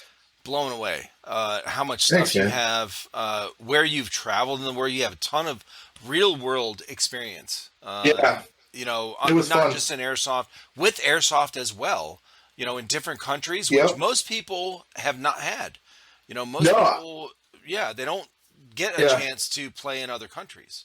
I've been very lucky to play airsoft on two continents and in the Far East, and I've got to see airsoft how it's played in different places. I've got to watch it grow and evolve from almost nothing, or being a very, very, very niche thing to where now it's like a lot of people play it and a lot of people know it. Yeah. I've been very, very fortunate to play where I've played and how much I've played, so I love it. And that's kind of when I retire. I'm still playing with the idea, but if I can make it work out, I'd like to eventually start traveling to places and fields around the country, and even maybe about back around the world again, and start making reviews of the fields, reviews Right. of stores, stuff like that. Yeah, just I mean, document that shit. yeah, I wish I had I wish helmet cameras had been a thing when I was Yeah. deploying and when I was playing. I just got a camera in Japan for a little bit, so I have some footage from back then. But man, That's yeah, it would have fucking been so much cool, better. bro. What? Yeah, I got to figure out how to work with that footage. I got to find it all and see if I can make like a compilation of where I played. That'd be And funny. I think I got some footage from Spain, and then I've got footage from here, and then Ballahack and stuff like that. So one day That's fucked. we'll see how that works. Very a huge variety of background, and just blown away, man, with all your gear and where Thanks, you've man. been. Yeah, yeah, very impressed. Appreciate I'm it. very honored to talk with you and all my guests on here, because y'all are the ones out there doing all this shit, getting all this stuff, and traveling and playing, and I'm just sitting here, my fucking fat ass, just talking to you. Oh, don't worry. I'm a big boy too. I feel you. But man, I appreciate the hell out of you, man, for real. Oh no, thanks, dude. I really appreciate you having me on. Yeah, so let everybody know where they can find you, your YouTube and your Instagram.